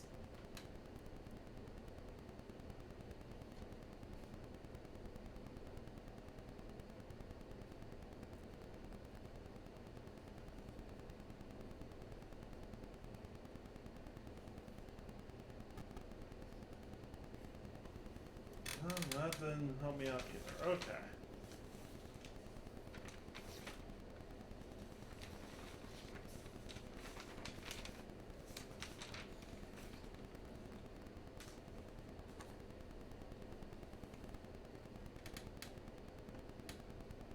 I don't think it's Helen Gorham. She's not German. She just speaks German. No, she was in the hospital when it happened. That's why I just Okay. yeah. There's a story. April 12th, first class passenger Helen Gorham fell ill, collapsed on the promenade on A deck.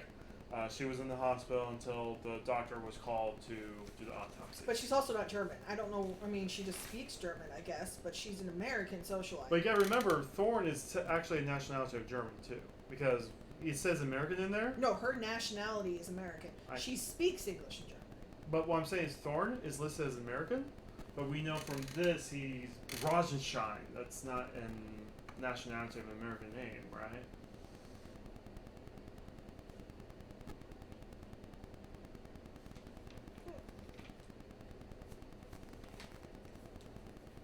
Unless he's the spy.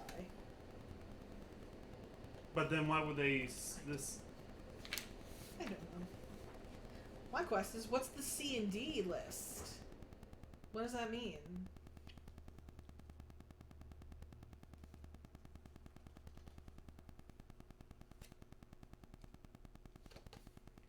I don't know.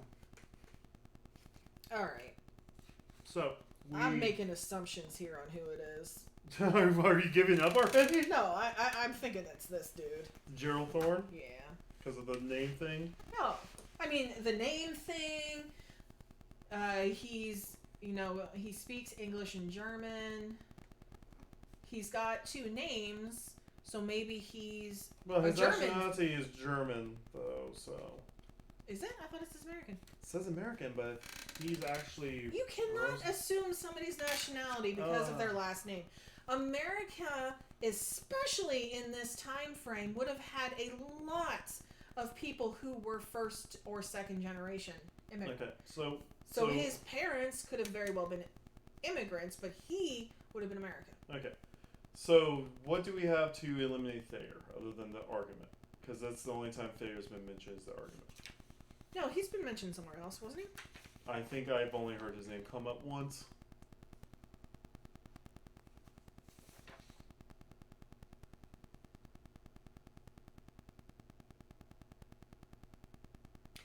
He was Gerald Thorne is also listed as an odd fellow. We all know odd people are naturally guilty.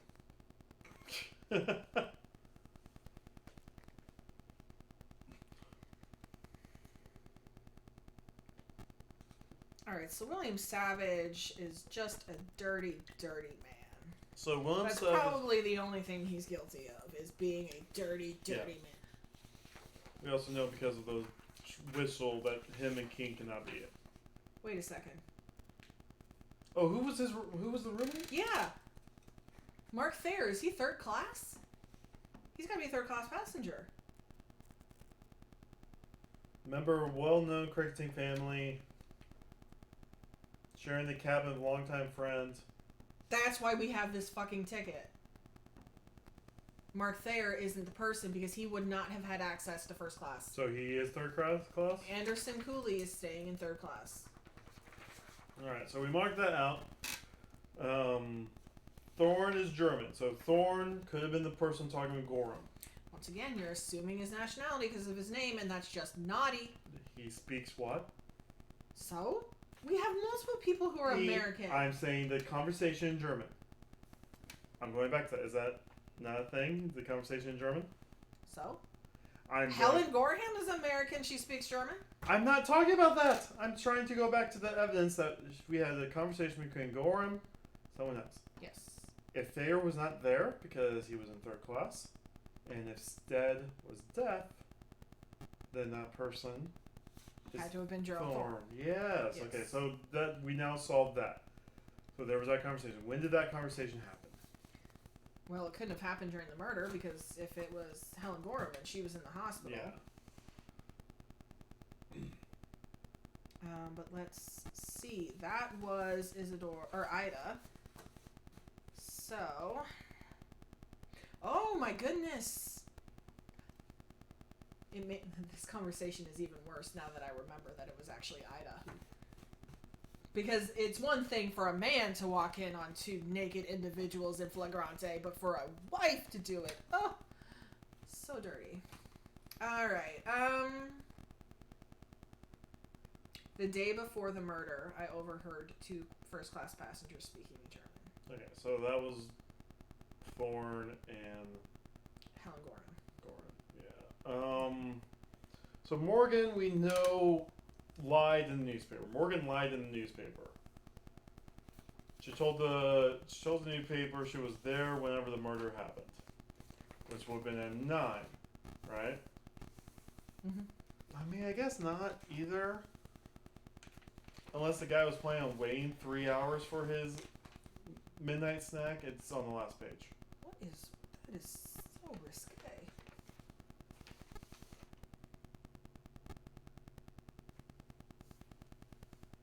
There's got to be more. We need to look at the rest of these things. I read through them, or I didn't look through the pictures.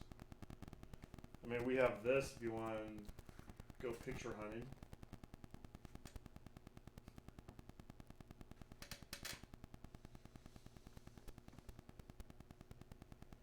There's got to be a reason we have that. Unless it's just to help us read small fonts. Which Probably. Very well, Yeah. Okay. Is it interesting? Do we have anything that can eliminate Chastain? I know there was a comment that he's an odd fellow. No, the odd fellow was Gerald Thorne. Well, there was a comment that, hey, I see him around, but I don't interact with him. That, excuse me, I believe that was John Jacob Astor. No. Astor was Thorne. Alright, who is Chastain? Who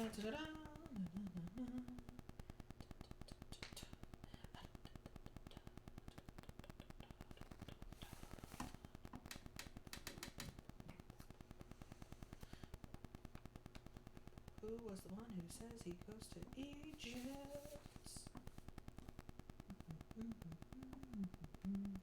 Henry Chastain was J. Bruce Ismay. He was quite an interesting fellow. Chastain has been around the world engaging in various business endeavors.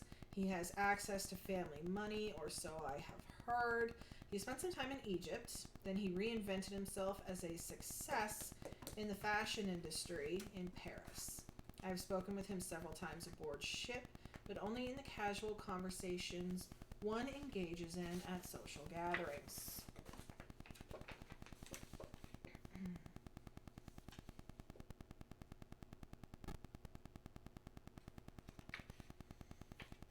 And they said that our victim hung out with Nora Morgan too.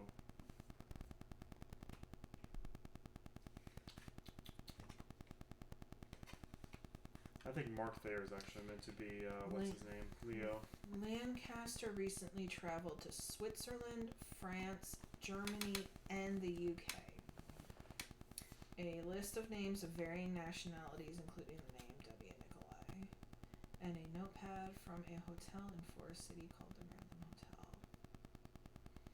The fact that there was a lot of cash left there leads me to also believe that the fact that obviously it's not motivated by money, which I think we already figured out. Unless the gun was meant to be used on someone else. Like, the victim was the one that was getting the gun. It was going to use on someone else, and then they got reversed. But he was shot through with pillows at his precise time. Hey, Toast. Hi. This is obviously planned. Okay. Just he shot him at a time where he knew exactly that nobody would be able to hear it. He also shot him through a pillow. My question is, why would he steal a pillow? What was he hiding in that pillow? The gun. You could have easily hid your gun in your clothes, though. Not if everyone's wearing robes because it's 9 p.m. Nobody would have been wearing robes. That's improprietous. We're talking 1912. These people wouldn't have been walking around in undergarments. That is especially first class. I mean, but the thing is, I first class. We're talking if you show an ankle, you're risque. Well, at the same time, maybe they didn't want someone to see the bulge from it. So if you were carrying the pillow and you were holding it like this, no one would see the bulge from the gun. These people are wearing 3 layers of clothing. You can hide a gun. Okay. Just stick it in your stick it in the hem of your pants. Your coat is gonna hide it. All right, just. I understand. And I mean that's an idea. I mean these people aren't. I mean it'll be easier to hide the gun in the pillow than hiding the gun on you in case someone, like, if you put it like in your back, someone might risk seeing the bulge or something. These people aren't necessarily going with historical accuracy. Or if you're wearing a dress. He already said it was a man though. The person with the pillowcase? Mm-hmm. Oh, it wasn't a pillowcase. It was a full-blown pillow. Actually, I just returned from taking my bath in the bathing room nearest to my stateroom. On the way back to my room, I passed by another passenger in the hallway who was carrying a bed pillow. A curious sight. All right. That is so weird. Why wouldn't he add any indications about anything? Well, hey, I saw some random guy walking around, or I saw some random person running around with a bed pillow. Why wouldn't you say anything else about it? So you're wearing a dress. You have no way to hide the gun. You have the pillow. Morgan lied in the newspaper. Why are we assuming it's Morgan? The wife kept everything. Maybe it was the wife. Well, we can't. We already know that the wife and William Savage. I'm assuming our list of suspects are the only people it could be. Yeah. John Stanton identified the following 8 people as suspects in the Lancaster murder case. This photo symbol is for your use and determine which of these suspects murdered in Lancaster. Ugh. All right. So we're sticking with what we said then. It's Noel Morgan. I'm leaning towards that. I mean, if the guys can hide the guns in their clothing, Thorne and whatchamacallit, the other one was Chastain. The only other reason why you would be carrying a pillow. She has absolutely no ties to Germany at all. She can't speak English, or she can't speak German. But she did lie, though. That's the thing. She's the only one we have caught in an outright lie other than Thorne. Chastain, we have no information on Chastain. There's no way we can determine if he's the killer or not. Friendships with members of the British aristocracy. So she's friends with British aristocracy. But then you gotta remember, she may be lying about not knowing German or where she's from. Yeah, but that's not something we can prove at this point. That's something. Anything we've got. We only know one thing about Chastain. That's the thing. I don't think Chastain has anything to do with this. Yeah, that's honestly, the guy has absolutely nothing to gain from it. He has no ties with it whatsoever. I mean, he's a fashion designer. What does he give a shit? So we're down between Thorne and Morgan then. We have Yeah. eliminated everyone but Thorne and Morgan. Yeah. And that's interesting why they wouldn't have said that Mark Thayer couldn't have been in it. Third-class passengers have absolutely zero access to second and first-class facilities. Nothing. They would not have been allowed anywhere near it. Unless part of the thing of them being let through to the yeah I know. I'm just throwing that back. I know. I'm not. I'm just trying to. So we're between Thorne and Morgan. So Thorne, real name Rosenstein, was speaking German with another passenger. Wait, did it say a gentleman? Did this... A gentleman, yeah, okay, gentleman. Okay. Now, these two are the two we have caught in a lie. Chastain, we know nothing about the Chastain. It's so weird to have their... Oh, here we go. She says at the time of the murder, which, I mean...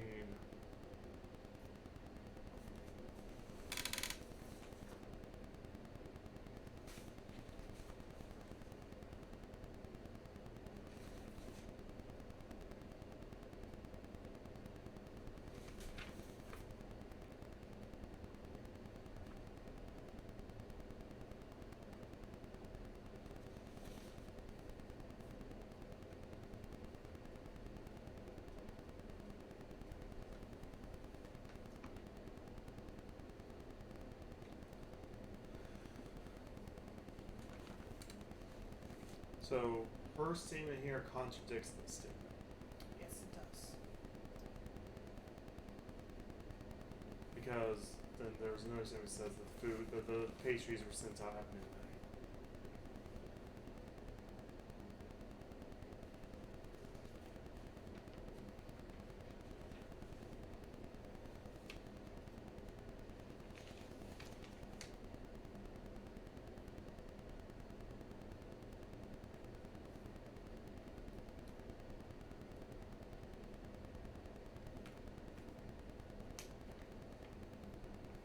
I wonder if Nail's still paying attention what he thinks.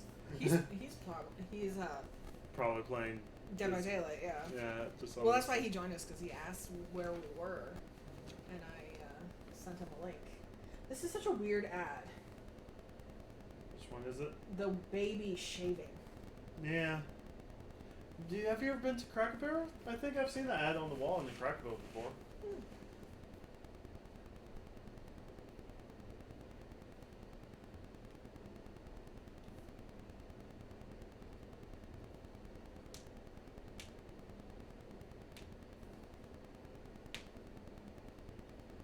Alright, so we already know that at 1:35 a.m. the gun was definitely back. Yes. Because he was going to lock it at 1. Only first-class passengers were permitted on A deck during the voyage. Excuse me. So that eliminates Thayer. Mm-hmm.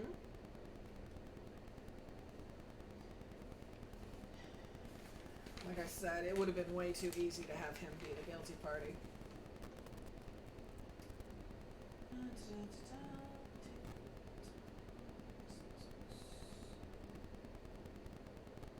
Alright. And there's nothing else with Chastain's name on it other than this. What's in here, right? Yeah, that's it. Like I said, it doesn't make any sense. The guy doesn't have any reasoning.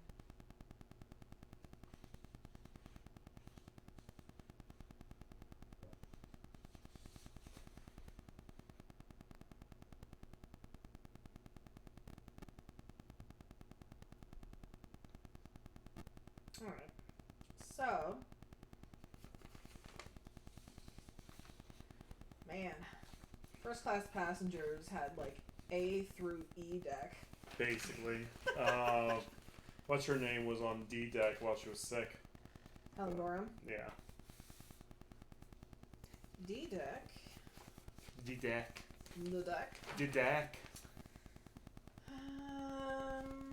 D deck. The saloon deck was dominated by 3 large public rooms: the first class reception room, first class dining saloon, and second class dining saloon. Why was she on D deck? That's what the story on the back page says.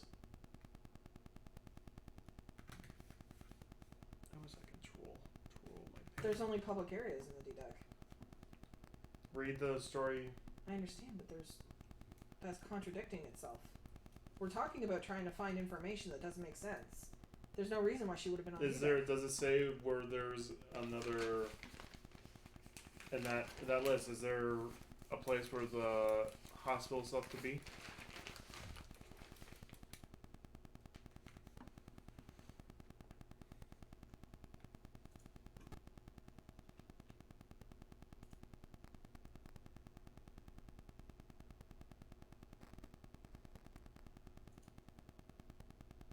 other than her room.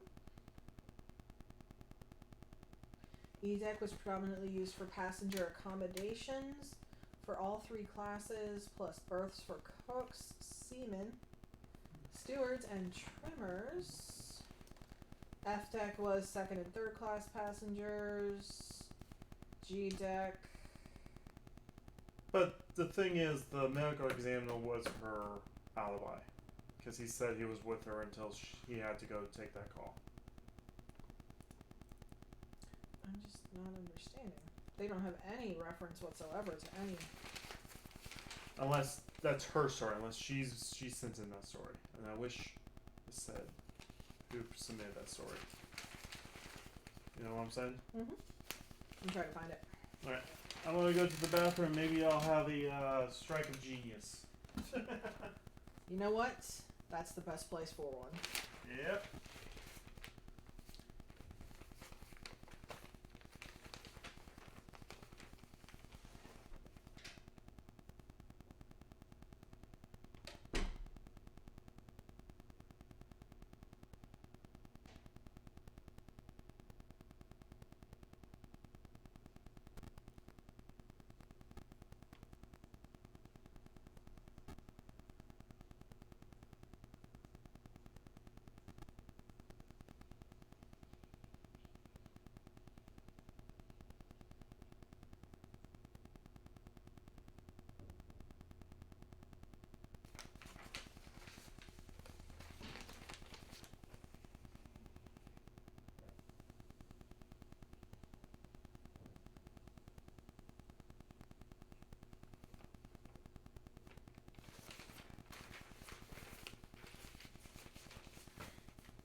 It's a magnet you can put on your fridge. Oh, it's definitely going on my fridge. I figured it's going on your fridge.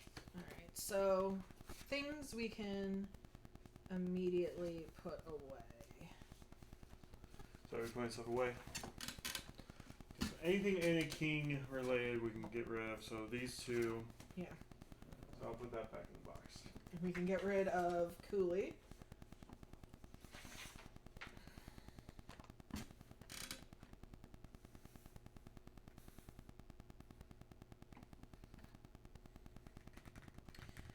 This is just about the sinking.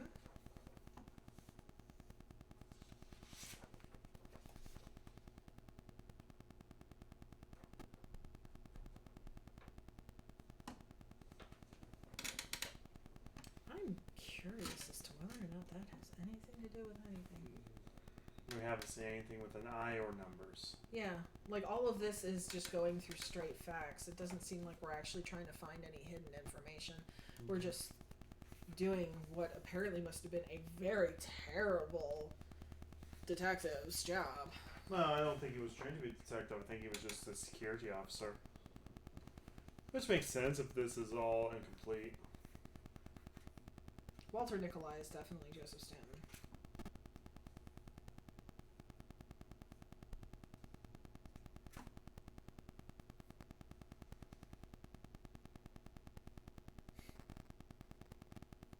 So we're saying this collected by passenger on April 11th. But he was, yeah.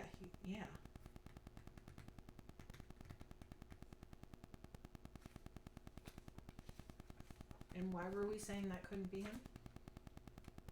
Because we were saying this was a hit. Proceed tomorrow with operation. So there was a hit. God, remember, our victim was an agent, apparently. Yes, but he is setting this off the ship.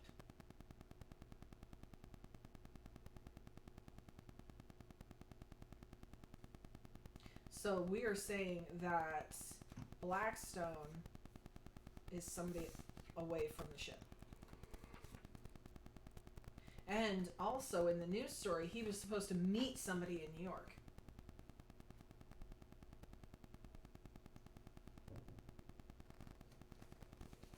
Are you sure you're supposed to meet someone in New York? Mm-hmm.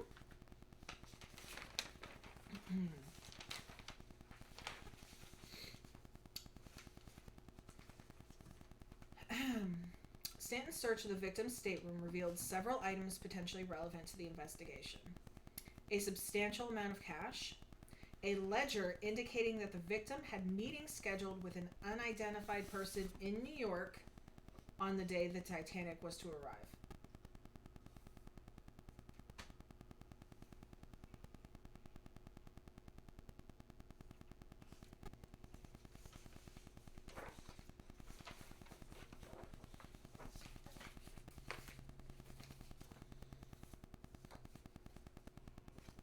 So basically, yeah, I think somebody was trying to stop what this was supposed to be from happening.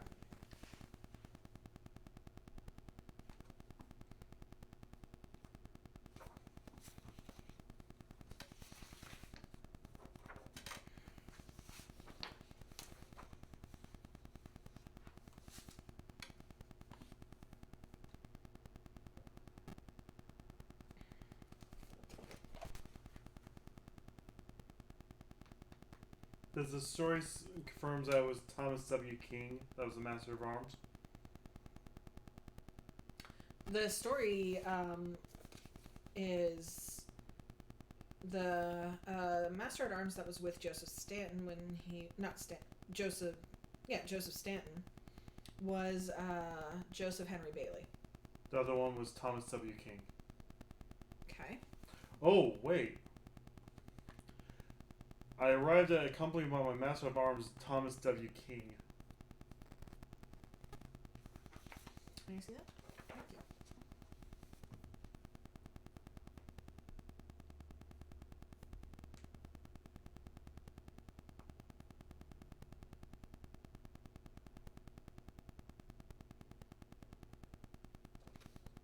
There's inconsistencies. Stanton was accompanied by Joseph Henry Bailey. Does that name show up anywhere?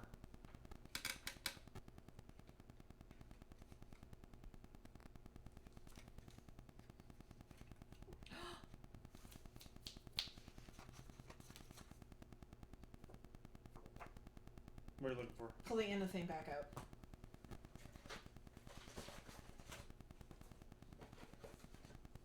This one?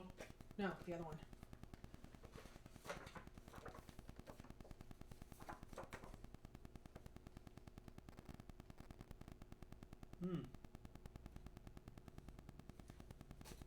It's Anna. Do you think it's Anna? No. Because the same man was unlocking it. Someone else took the gun and shot it. If it was Anna, she was sleeping with someone at the exact time. Anna was sleeping with William Savage. Yeah. If she was sleeping with that Joseph, then that's that Joseph that was... Joseph is only known as the Master at Arms. Okay. He did not leave himself this lair saying he was going to unlock it. Hey, Keo! Take the gun out. Lock it. Oh, I need to... Like, the Master at Arms that sent this and the killer are two separate people. I know. And Anna was sleeping with someone at the exact same time that the murder happened. Exactly. We're using Anna and William Savage as each other's alibis. But they were seen by someone else. They were seen at John Hickmaster at 9. Not John Hickmaster. They were seen by poor Ida. Yeah. So she's their alibi.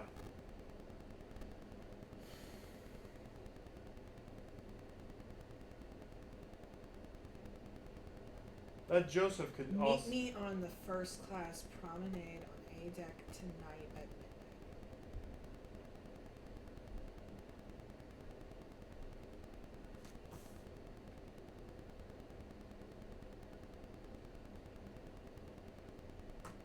I thought that was weird.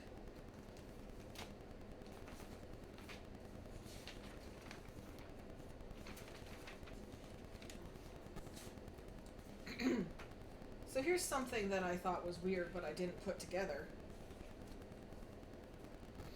In the film, King wore the same white evening dress she wore when the Titanic sank. So the Titanic sank on the 14th. Yes. The murder happened on the 12th. Yes. But we don't know what day she's asking to meet him. Other than the 11th. I had this epiphany like 90 minutes ago and said that those are two separate days. She wanted to meet him at midnight on April 11th. So she met him. And then the next day he was dead. No. Joseph Henry Bailey is the master at arms. Okay, then so who was... Why are there so many Josephs in this game? We kept assuming that Anna was hitting on Joseph Lancaster. Mm-hmm. But what if this is the master at arms? Okay, so she slept with the master of arms. She's not the killer though, and he only unlocked it for the killer. Then that means that's nothing. Either she gave that to our victim, Joseph Lancaster, or she gave that to the other Joseph and it has nothing to do with this. And that's just a red herring. She is a socialite.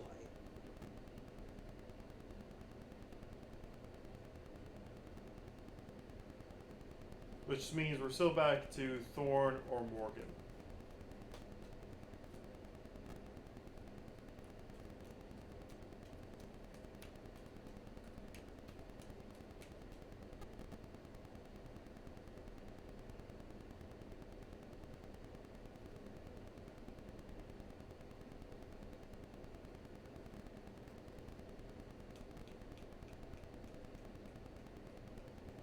But we still have inconsistency. We have inconsistencies, yes. So the question becomes, do we trust John Stanton's report or the newspaper? Which master of arms was with him? Is that the Titanic's logo? I guess so. It's on this side too. I'm doing great. How are you doing, Keo? We're good. We are in the final hour of figuring out who killed Joseph Lancaster aboard the Titanic. So the inconsistencies. I mean, The inconsistency is to which, because whatever master of arms was with Joseph when he was investigating the murder is not the one who locked the gun back up. Yeah. Because he would have been with Joseph when the gun was getting locked back up, because at 1:30 he went to check the gun. Yeah. So whatever master of arms. But then we need to tie whoever suspects we have left to that person. Wait. What's it?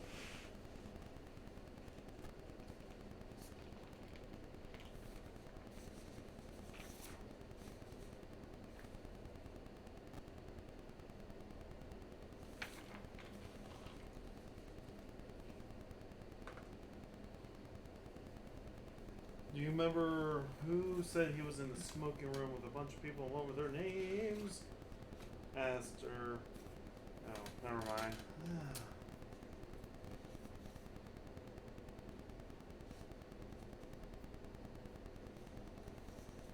Oh yeah, that was Guggenheim, Archibald Gracie, and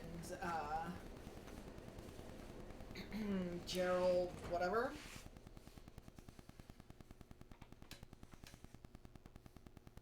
Yeah, Gerald Rosenstein.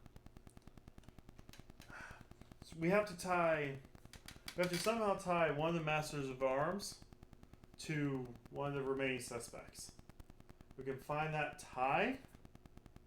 That's our killer. Mm-hmm. I feel like that's the point we've hit now. Problem is there's no other names on these. This is obviously, I think the master at arms obviously has got to be John Henry Bailey.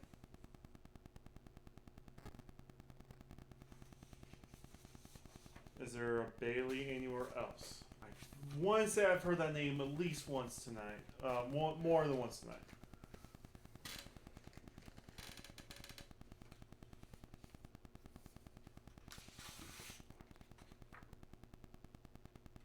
Okay, so here's one other thing. Noelle Morgan was not traveling alone. She was traveling with her cousin, Gladys. I don't know if that information is only put there so that we know her husband's not on the ship, or if Gladys is somebody that's just completely forgotten about. I think Gladys completely forgotten about.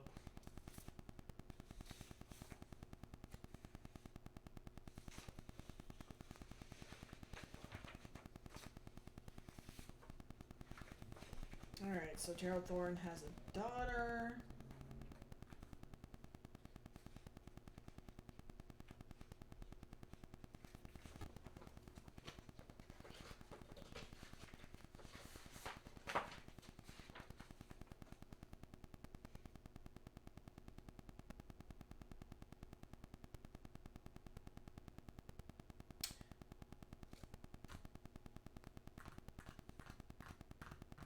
William Savage was the one who had his mistress on board. Where was his mistress? Didn't say. We have not seen that name show up again. Exactly. I Okay, so this guy has a mistress on board, flirts with the dead guy's wife, and is having an affair with an actress. First of all, kudos to this man's stamina. And he apparently lied about his final words or something. Guggenheim is the one who said his final words, the lying asshole. God, this guy. Where was his mistress? Doesn't say. We don't have all the information with us, unfortunately. I feel like we're missing information. I feel like we're dismissing people. So, because it says one of them was the one that fired the gun. Cannot be Savage because he was caught by a witness getting it on. with the other suspect, Anna King. Yeah, so those two are completely gone. Cannot be Gotham, or whatever her name is. Gorham. Because according to that news story, in her alibi is William Laughlin. Laughlin. William Laughlin, which is the medical guy on board, was with her until he got pulled away to the victim. So, it's not her. It's not Thayer, because he's third class. And he would not have had any access to first class passenger. And then we knocked out... We knocked out Henry Chastain because we have absolutely no evidence that he is... I haven't knocked him out yet. I just have Mark. And we knocked out Steve because he's apparently deaf. He is deaf. Apparently deaf. But we just knocked him out. So we're down to Thorne, Morgan, Chastain, but we're really talking about Thorne and Morgan.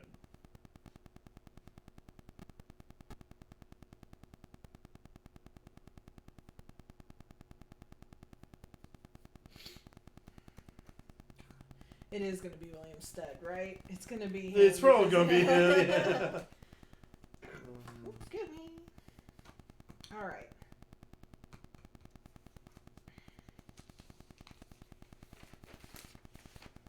I'm leaning more towards Morgan because she lied about the time.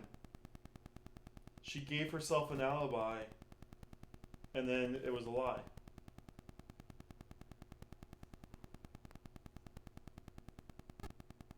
You know?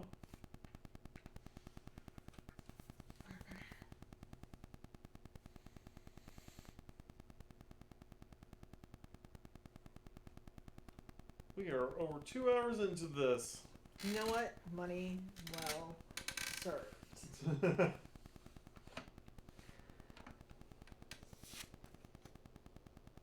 Wait a second. Okay.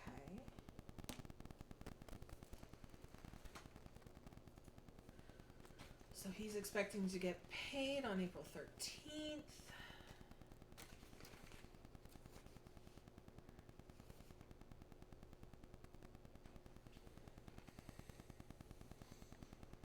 I don't think we've seen any times aside from April 12th, 11th, and the 14th. Well, and we know that Oh.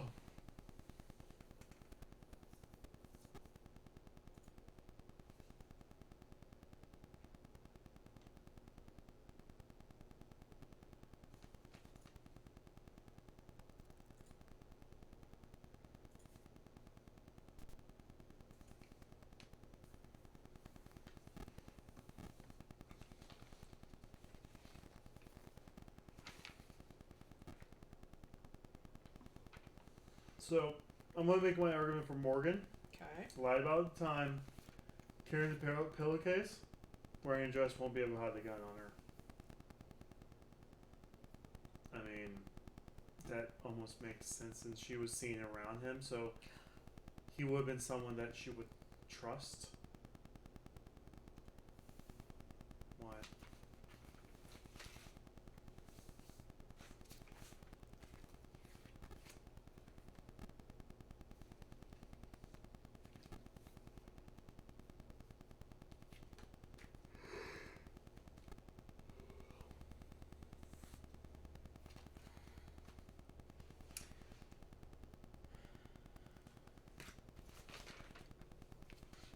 This could be something, this could be nothing. Okay. The name of the movie she's in. Mistaken identity.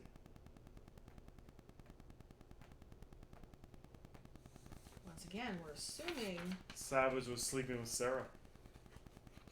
either sleeping with Sarah or sleeping with Noelle. I think sleeping with Sarah because he was fancy towards her. Where are those pictures at? Well, and I was trying to find her,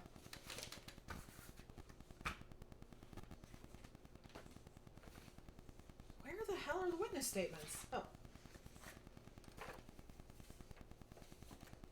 Hey, awesome! What you been up to? Did I just blow this completely apart? Alright. So. They jumped out of bed. Before I could pull the door closed, I could clearly see they were Anakin. I mean, they kind of look similar with the necklaces. Well, and again, remember what I said before? It could be something, it could be nothing, but we have a photo right here of her wearing a long necklace.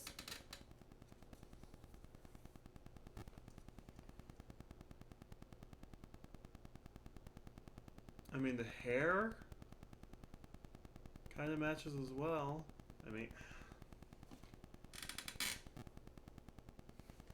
mean, again, could be a red herring, but we're assuming these people know everybody by sight, which they would. Anna King, yeah, maybe. I mean, well, you're also 2 days into the trip as well. You probably met everyone else on the first class through all the dinners you went to, you know, socializing. She was a socialite. I mean, would you say the late great wife of the dude who was the head of Macy's is a liar? Hell no. Yeah. She would have no reason to lie. Alright, well, we've poured over this evidence.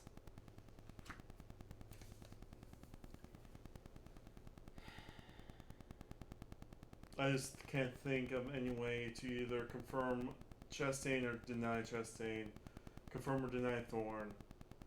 Morgan, I don't know. Hiding the gun in the like that's the reason why she sold the pillow was to hide the gun in the pillow because she couldn't hide it in her dress. And she was going to be up past midnight anyway because she was waiting for her snack. As so she says. She was going to be there past midnight anyway.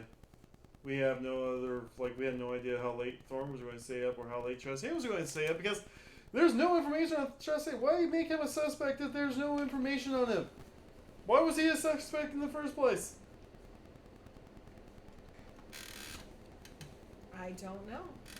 I'm just going to say Morgan. You're going to say Morgan? I'm going to say Morgan.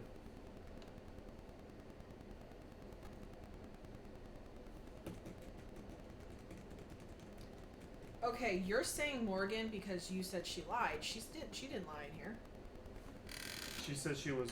She said first-class passenger Noelle Morgan reportedly told other passengers that she had had an hour-long conversation with J. Bruce Ismay, the managing director, in the reading and writing room on A deck on the night that he was killed. She didn't say when he was killed, on the night he was killed, which is true. And Ismay was dismissive of a rumor circulating on the ship that a coal fire had been burning below deck for days, which she also confirmed was true. So, she didn't lie. She said the night of, not the time of. But the thing is, that still doesn't put her in the clear, because that still puts her between 10:30 and 11:30. Absolutely, but she didn't lie. And that's the key thing we have to come away. She could still very much be guilty. She absolutely does not have an alibi. But she did not lie. He's derping. Why are you derping? That's my derpy face. Is your derpy face? That's my derpy face. I know. I don't know how you have that. Did you subscribe? Because I don't know how you have that face if you haven't subscribed. Because that's one of my subscription emotes. Mm-hmm. No, but we also know she was going to be up. If she was waiting for the food anyway, she was going to be up past midnight anyway, which then will put her into that 12 to 1 time slot for her to return the gun. Mm-hmm. I mean, she fits it really closely. Like, more evidence points towards we know she was definitely awake at the time the gun would have been returned. We know someone had to sneak the gun out in the pillowcase. I'm assuming it's in the pillowcase. Because why else would someone, no, it's like send money. Or salt. Is that salt? That's actually salt. Never mind. Salty? I knocked the table. Who's salty? PJ. Oh, hey! I know PJ. Alright. That's why I'm basically thinking it's, Oh, you're using okay, you're using my channel points. I forget that that's a thing. Yeah. That's awesome, dude. Thanks for using those channel points. I will now make that cost 50 times more.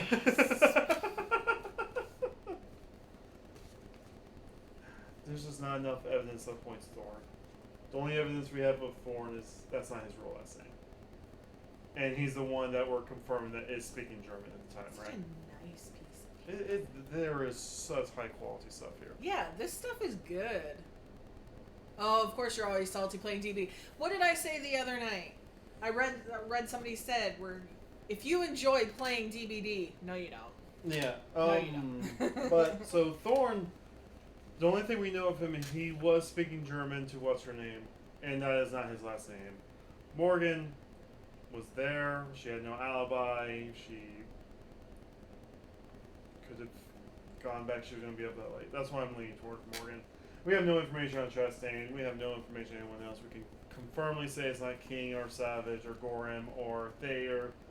Still could possibly be Stead if he's lying about being deaf. That could also be a thing. He could be lying about being deaf. I think William Savage was sleeping with Sarah. Mistaken identity. So if you're sleeping with Sarah, then you're thinking Annie King is the killer. Yeah. I'm saying it's Anna. Okay. Alright. So are we doing it? Is that what we're saying? You're going with Anna. I'm going with Morgan. Alright. Put your bets in chat now. Alright, everybody. Do you agree that it was Anna? Or do you believe it was Noelle? Don't put it up on the screen, though. Okay, I guess that.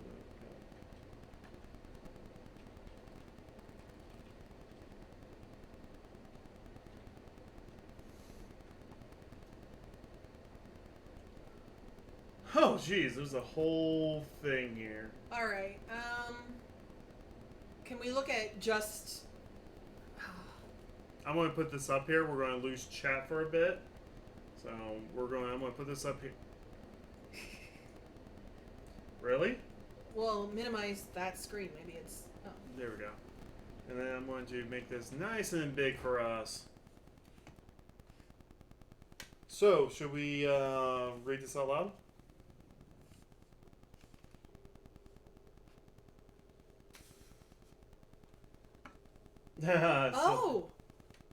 You had the timing wrong, so you're wrong. Okay, so we already know you're wrong. The assignment letter from Christopher Carasis provides your goals for investigation of the murder of Joseph Lancaster. Identify the killer and uncover the motive for murder. Solve the case. Be sure to follow protocols provided. Okay. Hold on. Solve the case by developing the most likely theory that is supported by the evidence, accept statements made by witnesses or other source of information as true unless contradicted by other evidence, and if an inconsistency arises during your investigation, check it against the other available evidence. Alright.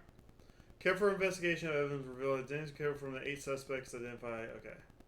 First class only. Only first class passengers are permitted on all first class areas of the ship. Says profile of Mark there in case he was traveling in the sharing room Titanic with Anderson Cooley. Ticket Titanic industry. So alright, we're don't. I'm sorry. In an interview with John Stanton, Jacob Astor said that he was playing cards in the first class smoking lounge when Lancaster was carried. A report written by Santa Kate that failed shots were fired at 9 p.m. 11 days. Rosenstein. So it's not Thorne. Yeah, see? Because that's what we said originally, but because of the typo, yeah, we kept saying it was wrong. But then he asked the question about Thorne separately, though, which is weird. Well, because maybe they didn't know about his name. So that's eliminated Thayer, that eliminated Thorne. In his interview with John Satan, Thomas Andrews remarked that he died twice at the time to proceed, complete death. Fine, could have been. It's not Steed. Ida Strauss. Rome 7 King. Stressors. And Rome 7 King cannot fire the shots to kill Lancer. Ha ha! We're both wrong now. So do we? All right. So do this is all information we had already identified. Do we want to stop now, knowing both of us are wrong, and try and figure something else out? Or do we want to, at that point, then say that... Because it can't be Gerald Thorne. It can't be Noel. It can't be... How is it not Noel? I haven't even hit there yet. Oh, I did.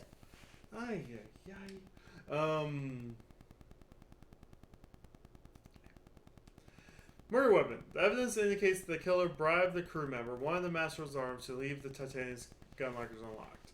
One of those key lockers... Okay, so we knew that. Not now. In his interview with John Trent, Jay Booth and his mate say that he knew Morgan would recruit sell late assortment. The murder that's confidence. But he said he went to bed before. No, he didn't. Yes, he did. No, they said they were waiting for the pastries, and then they ended up talking for an hour after that. That was with Ismay.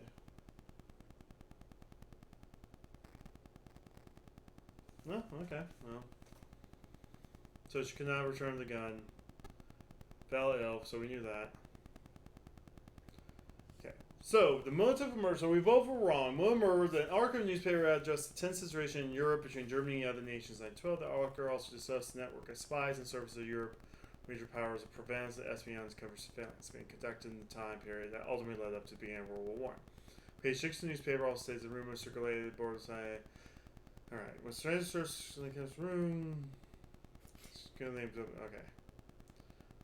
Blackstone's Walter Nikolai.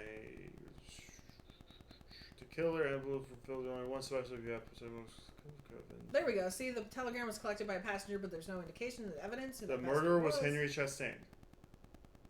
Are you serious? Following information will not be known to most investigators, but important wrap up details of investigation. Surname Chastain is French from the German surname Schwarzenstein, Queen Blackstone. Schwartz means black in German. The wildest telegram from Walter Nicolai is just to Blackstone. Walter Nicolai is an actual historic figure.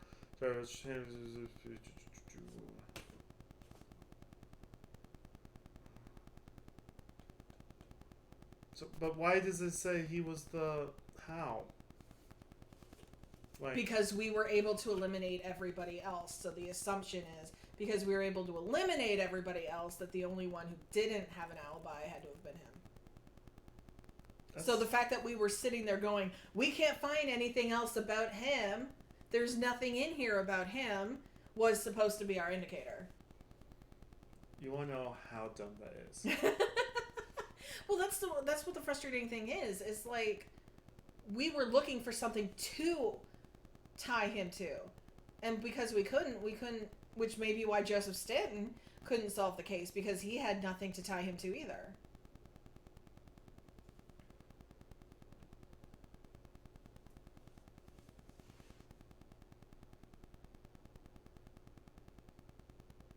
Oh, that's neat. This letter was a real letter. Mm-hmm.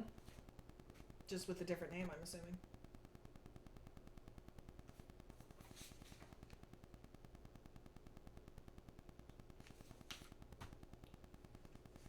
Oh, okay. Well, I guess there's more down here. You want to read it? Sorry. Oh, Jesus, that's long.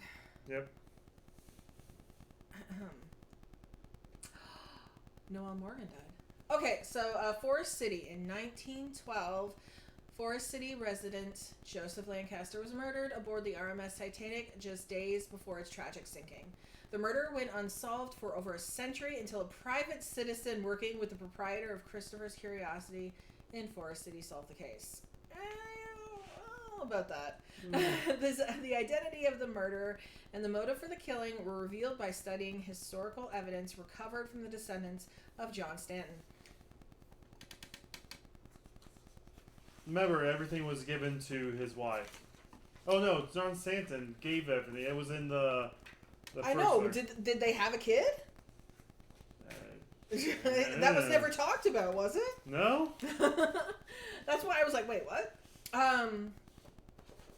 John Stanton survived the sinking of the Titanic, boarding the last... Oh! John Stanton is not the husband here. Yeah. John Stanton was the... Yeah. John Stanton survived the sinking of the Titanic, boarding the last lifeboat to launch from the ship after helping hundreds of other passengers evacuate. With him were the papers from his investigation in an envelope in his overcoat. The existence of Stanton's investigation documents were unknown until they were recently acquired from his descendants by the owner of Christopher's Curiosities in Forest City. Stanton never spoke about his time aboard the Titanic to his family, friends, or others. He lived a quiet, secluded life until he died in 1934 from pneumonia. Reportedly, the final words that he uttered on his deathbed as his life slipped away were, "We must get them all in the lifeboats." Stanton's documents revealed 8 suspects he identified in the investigation. Some of them perished in the sinking of the RMS Titanic, but others survived the tragedy. Helen Gorham escaped on the lifeboat and assisted crew members in rowing the boat to safety when the Titanic split in two and sank. She advocated rowing back to search for other survivors, but her fellow lifeboat occupants voted against her. So Helen Gorham is based off of Molly Brown, I'm guessing. Molly Brown did that. Mm-hmm. After the disaster, she became a prominent philanthropist and worked as a nurse during World War I. Anna King also survived and continued her film career until her death in 1936 in a car accident. In 1920, she appeared in a now-lost film called Saved from Titanic. In the film, King wore the same white evening dress she was wearing on the night that the Titanic sank. William Savage also perished in the tragedy. He was last seen throwing deck chairs and other objects overboard to people in water to use to help them stay afloat in the frigid ocean water. He reportedly put a rose in his buttonhole and quipped, "No, he did not!" His mistress, Leontine. So she's based off of him. He's based off of Guggenheim? Yeah, like how the other one is based off of. Yeah, although Guggenheim was not. I don't think he was known to be a philanthropist in terms of sexy times. His mistress, Leontine, escaped in a lifeboat. After they were separated, she called out to every other lifeboat they encountered, hoping that William had survived, not knowing that he died when the Titanic sank. His body was later recovered, and he was buried in Forest City. Noel Morgan was last seen on the deck of the Titanic by several witnesses shortly before the ship sank. One witness said she looked pale and determined. After the Titanic sank, her body was recovered, and she was buried in Fife. William Stead and his wife Hildegard were last seen by a crew member together in their first-class stateroom. When the crew member urged them to find seats in the lifeboat, they responded that they enjoyed long, happy lives and that younger passengers should take their place. They spent their final hours together in their cabin, so that's also based off of Ida and Isidore. Gerald Thorne, aka G. Rosenshine, was last seen clinging to a side of a lifeboat that was filled over capacity. He did not survive. Mark Thayer, a third-class passenger, tried to reach the deck of the Titanic, but found his way blocked by locked gates that prevented third-class passengers from escaping up the stairwells. Both he and Anderson Cooley drowned when the Titanic sank. Henry Chastain, the murderer of Joseph Lancaster, escaped on a lifeboat and survived the tragedy, but lost several fingers to frostbite. He returned to France and continued both his private business ventures and his espionage activities for the German government. In 1918, he was arrested for treason against France and executed. He is buried in an unmarked grave in Paris. I still gotta say that was. Ethan is very dissatisfied with the ending of this game. But it was fun up until that. Oh, it was so much fun times until they tried to make it a surprise. I mean, I feel cheated. I feel cheated that's the reasoning behind it. Yeah.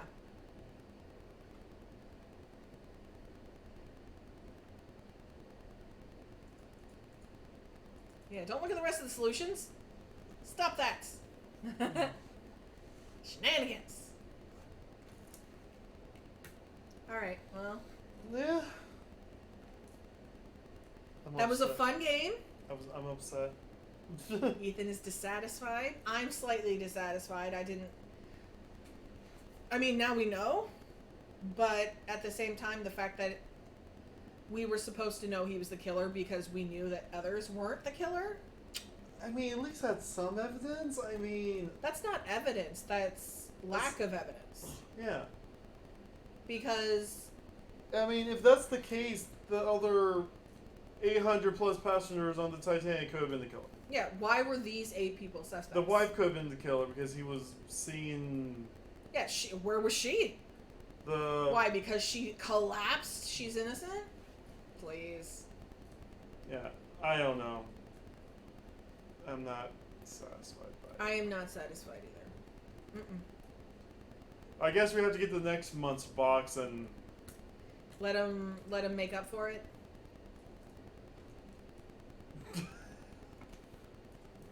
Alright, everybody. That was a murder mystery in a box. The Titanic edition. Unfortunately, like I said at the beginning of this, these are month to month. So this was only available this month. You cannot get this anymore, which was the only reason why I'm okay doing this. Because you won't have access to it, basically. But this company does do month to month. So if you found this interesting to do, interested to watch, want to play with us next time? They do have these available as a subscription, so you can sign up and get your own. Right. Whatever their subject is for next month, I don't know. Well, are you still subscribed? Yeah. Oh, okay. Unless I cancel it, I'm subscribed right now. Here's hoping. Mm-hmm. I think we're going to go say hi to... You know what? Let's say hi to Neorific. He looks like he can use some company. He's playing some Super Metroid Link to the Past Combo Randomizer. Unless, wait, let me double check something real fast. Let's see if he's being featured. If he's being featured, then we're not going to follow that. Please don't add. He is being featured, so never mind. We're not going to follow him. We can't. That won't be good. Instead of that, then, I guess we say hi to Peep Salt! Sam! She used to be called the mother of Let's Plays. Way back in like 2008. Mother of what? Let's Plays. Booyah! Okay, we're